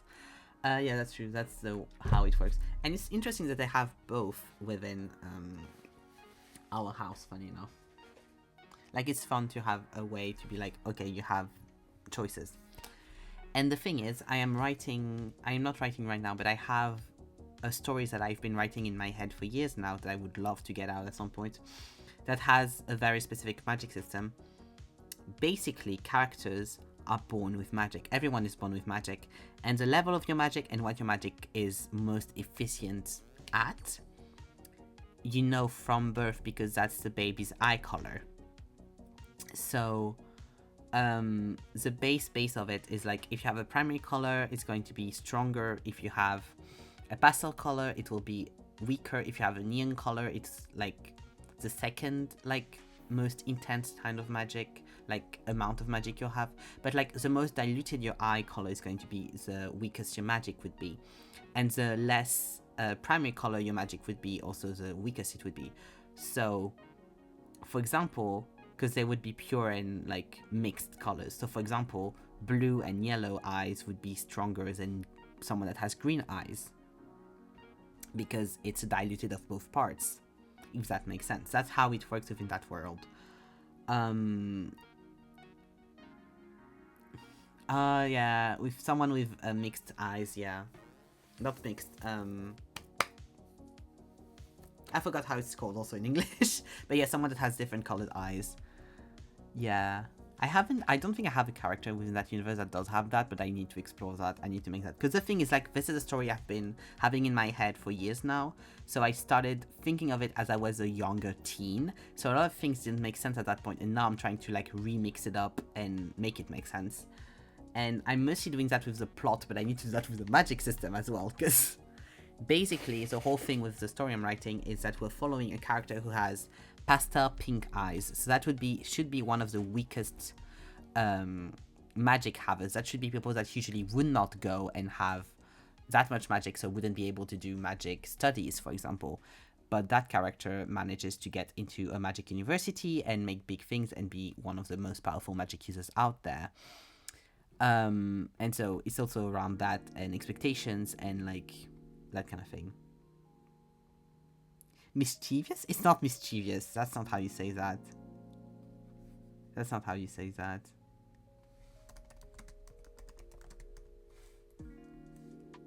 Mischievous eyes. That's not how you actually say that. Because I've heard it in English and that's not...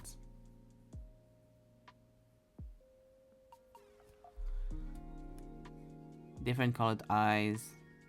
Party colored? Odd-eyed. Heterochromatic. You would usually say heterochromatic.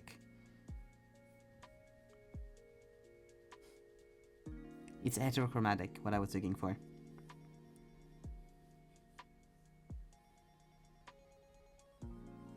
But yeah. So that's like the basis of that magic system is based on... So it's all genetics, it's all natural, and it depends also on your parents. Yeah, heterochromatic would be like what you would say the most, I think.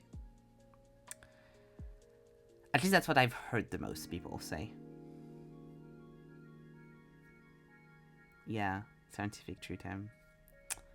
But yeah, that's what the magic system works like. So it's very much based on biology. It's based on, not on biology, but on genetics. It's based on like what your parents' eye colors are. So like there's the whole like, not pure blood, but people that only want to have babies with people that have the same eye colors of them, because then it becomes stronger and stuff. Oh, thank you. I'm glad you like it. Hehehe. So there's a whole thing, right? So that's why the 11 questions magic system thing, there was initially 12 questions, and the last question was, why aren't the people that have magic in charge in your universe? It's like, everyone has magic, so they are in charge. So I can't ask myself the question because it's not relevant. Mixing matching with science biology opens a lot of possibilities. Yeah, I know, right? It helps like ground the thing, because it's not like, it doesn't come out of nowhere. It's just how your body works within that universe, and it shows with your eye color. But also, I love the idea of, I mean, it's very teen, but also I wrote it when I was a teen, but I'm going to make it more adult. I mean, I am literally where I'm sending the character is a lot more adult. In the plot themes, not NSFW, but you know what I mean. First of all, I changed it from being a high school to being a university. Well, there you go. So, you know, you already know I grown up when I've done that. But I love the idea of, you think you can know someone's power and someone's worth by just looking at them because of how they are and how you've been taught your whole life, and being deadly wrong. Because the most powerful person in that universe is going to be someone with the opposite of what they should have color-wise with their eyes. And also I love, because there's some characters that are going to be misfits that I thought of, that I've made, that have different shapes within their eyes, that have like, there's a character that I've made that has star pupils. This is a character that has square pupils, I think was that one. And so what does that do to your eyes, and why are those different, and how does that impact the power charge and stuff? Because they all can do different types of magic, but like depending on the color that you have, you're more efficient in certain types of magic. I can't remember what I've done, but like I think it's like basic thing of like elemental magic. I have a whole thing written that I reread at some point when I re-get into that, to like decide what I choose, what I keep and what I don't keep. But yeah, those are more like wider questions about the magic system within itself. So I'll do a few ones because I don't think I'll have time to do all 11 ones. But yeah. First question. I do not want to activate Siri. Thank you very much. How is it learned / executed? So, no. Oh, actually, I'll do that. Upla. No. Okay, boss spider. Or maybe I'll do it like this. Well. It is inherited. So for how they learned, it's inherited. / executed. You learn how to control from kindergarten. Control your powers from kindergarten.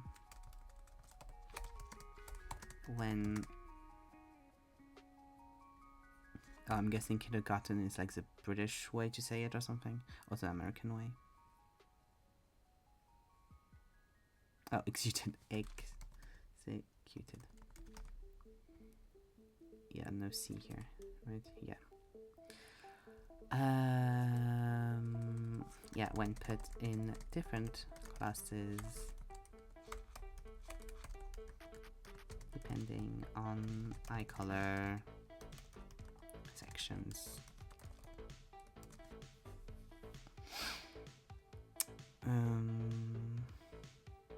But also automatically goes to the will separate people depending on the capacities for society that wants to be efficient and slippery slope for far right. Exactly. I mean, whenever you do any kind of stories that has different classes of people that get different privileges depending on the class of people and stuff like that, you very easily fall into, let's make a story about how the far right is bad. I mean, it's kind of like what I'm doing. Like, the school is like kind of the bad guy. It's not. It's more the society than the school, but the school represents the society, and then you see the society as large and stuff. I have a few ideas. Because, like, ideally, I'd love to make a. I'd love to make it a comic, and I'd love to make it. Each book is a year, so you have 3 books or 4 books in total. And see for that, and like the slow growth from, of course, like the oh my god, wide-eyed, I'm getting into the university, I'm so honored to be here, and everyone is so cool and powerful, and I think it's so great too how deeply perverted and twisted everything is, and how unfair everything is. Yep, any justifications for some people are different, made this or that. Yeah, exactly. I mean, it's an easier version to talk about the world and stuff, you know. Depending on your eye color section. Depending on your eye color, I think it's needed.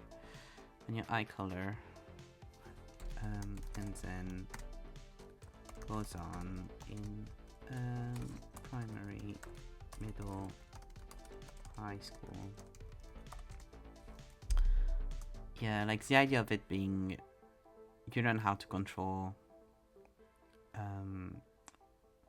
because in schools you're put in class from like power structure, and if needs you can be moved from classes and stuff. But yeah, the idea is that. 2. How is it accessed? Well, how is it accessed? I think I read it in it because like I think they mean like as like, you know, more of a how do you like get your power, but that's not how I'm going to read it as, because I said already it's inherited, it's from birth. I'll read more like how do you like tap into your power.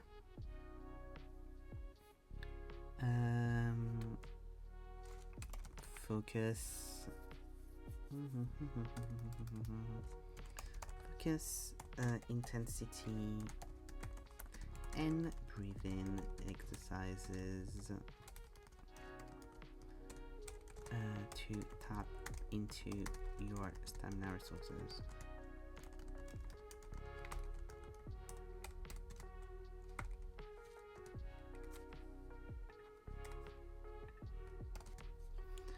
Very linked to the stamina of the person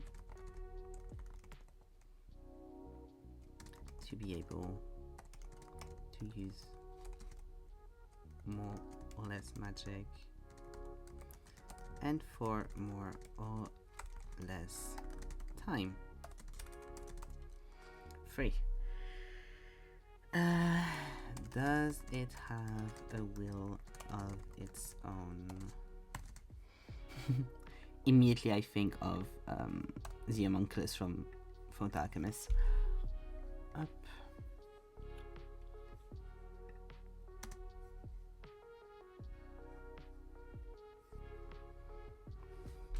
No.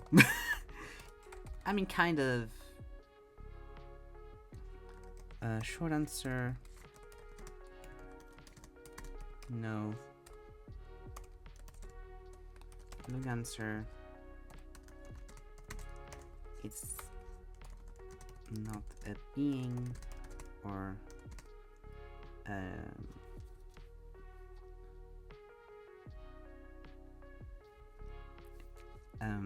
sentient thing, but it doesn't necessarily respect the rules humans have set up or expect from it. Like nature. Is it restricted in space and time? Like anything in nature, I feel like, honestly. Also, it reminds me... Wait, I'll do the bold thing. Here we go. Also, it kind of reminds me of the book Shades of Grey. The Road to High Saffron by Jasper Fforde. The French title that I have is La Tyrannie de l'Arc-en-Ciel. La Tyrannie de l'Arc-en-Ciel. Oh, that's a pretty title. And I believe have an alternative version. Something is before the... Oh, that's really cool. Before the final editing printing. That's really cool. Like an early copy kind of energy. In this world, people cannot perceive colors correctly. Only one of some people. And society is based on how much you can perceive. Oh, that's quite cool.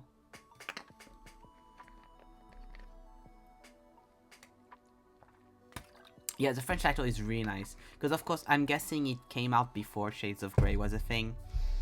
50 Shades of Grey was a thing. Because you wouldn't call that book like that after that. So, La Tyrannie de l'Arc-en-Ciel is really nice. Which in English would translate to The Tyranny of the Rainbow. Yeah, I'd love to. That'd be fun. I can next time I see you, I'll give you Harrow and you give me that. That'd be fun. Is it restricted in space and time? No, it's restricted it's restricted to how much power someone has to start with and the stamina level. Everyone has different amounts of energy, and that amount can vary depending on training. Someone can gain more or lose some. Yeah, I really hope to get out before.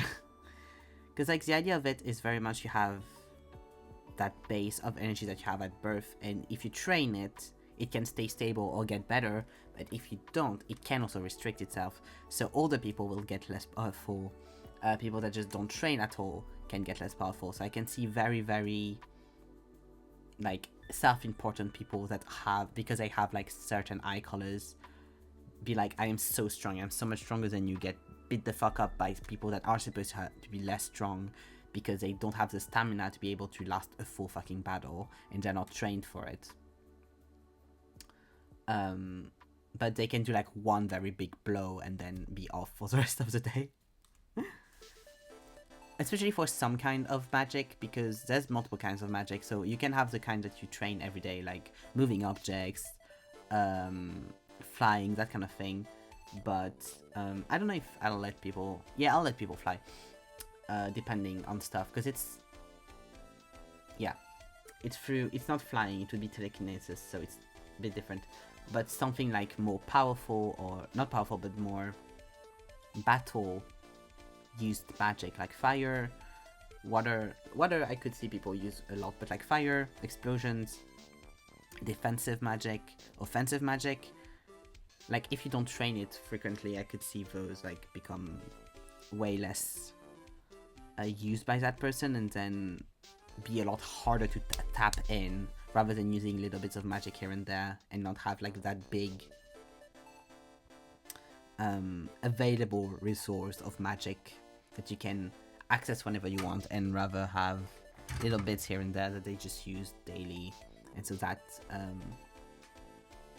is a lot smaller and becomes a lot smaller with time, because they don't actually train.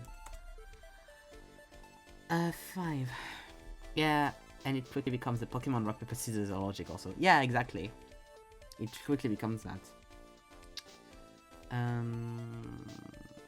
What does available magic do? I don't understand that question. What does available magic do?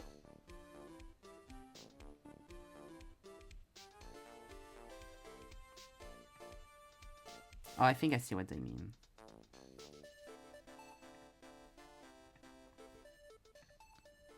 It could be a Pokemon logic, but like in a more Pokemon than rock paper scissors because it's more than three types. But yeah, that's the thing as well, is I have to like list out all the fucking eye colors that are possible because I don't want to make every single like not every tint but every color, yes, and like kind of lines them up. Because then also there's colors that bleed into each other and stuff.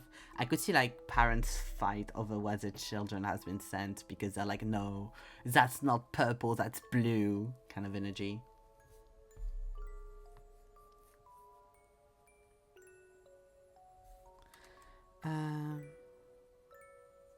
Yeah, what does the magic do? I'll just say. Well, there's elemental magic. There's telekinesis. There's offensive magic, defensive magic, mind control magic. It's kind of different. It's kind of within the realm of telekinesis, but it's different. Transformation magic. I think I'll put just that for now, because I think it kind of embodies everything I want to. Yeah, maybe you'll have to scale them to match each other. If not, you'll have one kind of character dominating the others. Yeah, but that also is kind of like the point in general, to like make like have the scale of how it's supposed to be, but that scale is not actually true to real life, and showing how it's wrong within the story, if that makes sense. Yeah, offensive magic, like fighting, like being able to alter your body strength to be able to land more punch, or using your magic in an offensive way, because I think making a fire and making a fireball to send at someone is a kind of a different mindset, if that makes sense. So it's like both making yourself stronger. I imagine someone cursing, insulting you. Oh, in that way. No, in a fighting way. Offensive in a fighting way.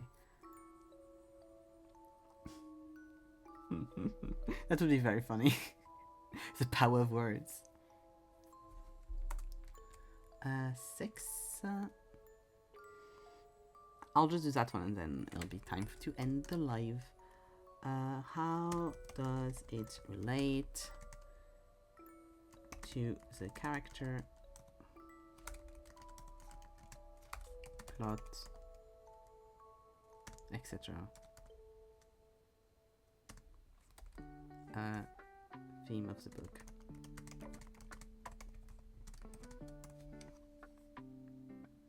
Yeah, you alter your own body to strengthen it, yes. And also using the powers you already have, but in an offensive way. Like, yeah, like I said, like for example, fireball, or like making like very sharp things of water to cut someone, that could work as well. Because I feel like you have to be taught those things. It doesn't make sense within itself. Like, and also just, you know, learning how to fight. But that doesn't go in offensive magic. That's just like would be a class to fight. But yeah, like techniques to use magic you already have also as offensive stuff. Because you can kind of use, you can fight with any kind of magic. Yeah, throw things, use telekinesis and stuff. Yes, for sure. But it's more like specific techniques and like more ways to, you know, pew pew and stuff. Because it's always the goals with those kind of weird ass schools is to make soldiers, isn't it? And that's good until they go against her. Position magic, mental control, paralyzing. Yeah, I kind of put that with mind control magic, yeah. But that there's a few within the list, like transformation and mind control magic. I'm like, I mean, one of my characters has powerful mind control magic, but I don't know if I want, like, I'll see how I handle them, because I haven't thought of that much.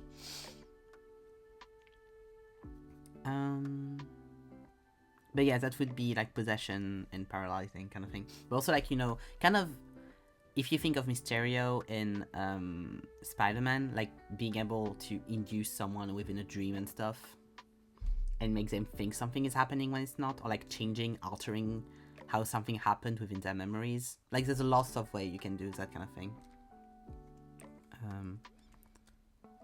How to trade your character.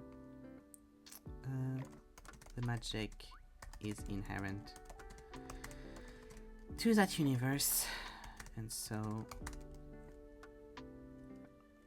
they have to live by the rules of it,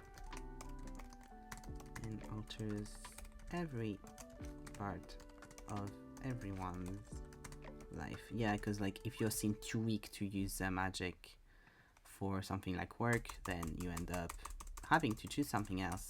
Doesn't matter. Hello, Deku from My Hero Academia. Yeah, you can also make subtacularies after. Yeah, that's very much a thing that I need to do. Like I said, there's lots of work to go into this, which is also why I haven't tackled it yet. It's just like been so much on my mind recently.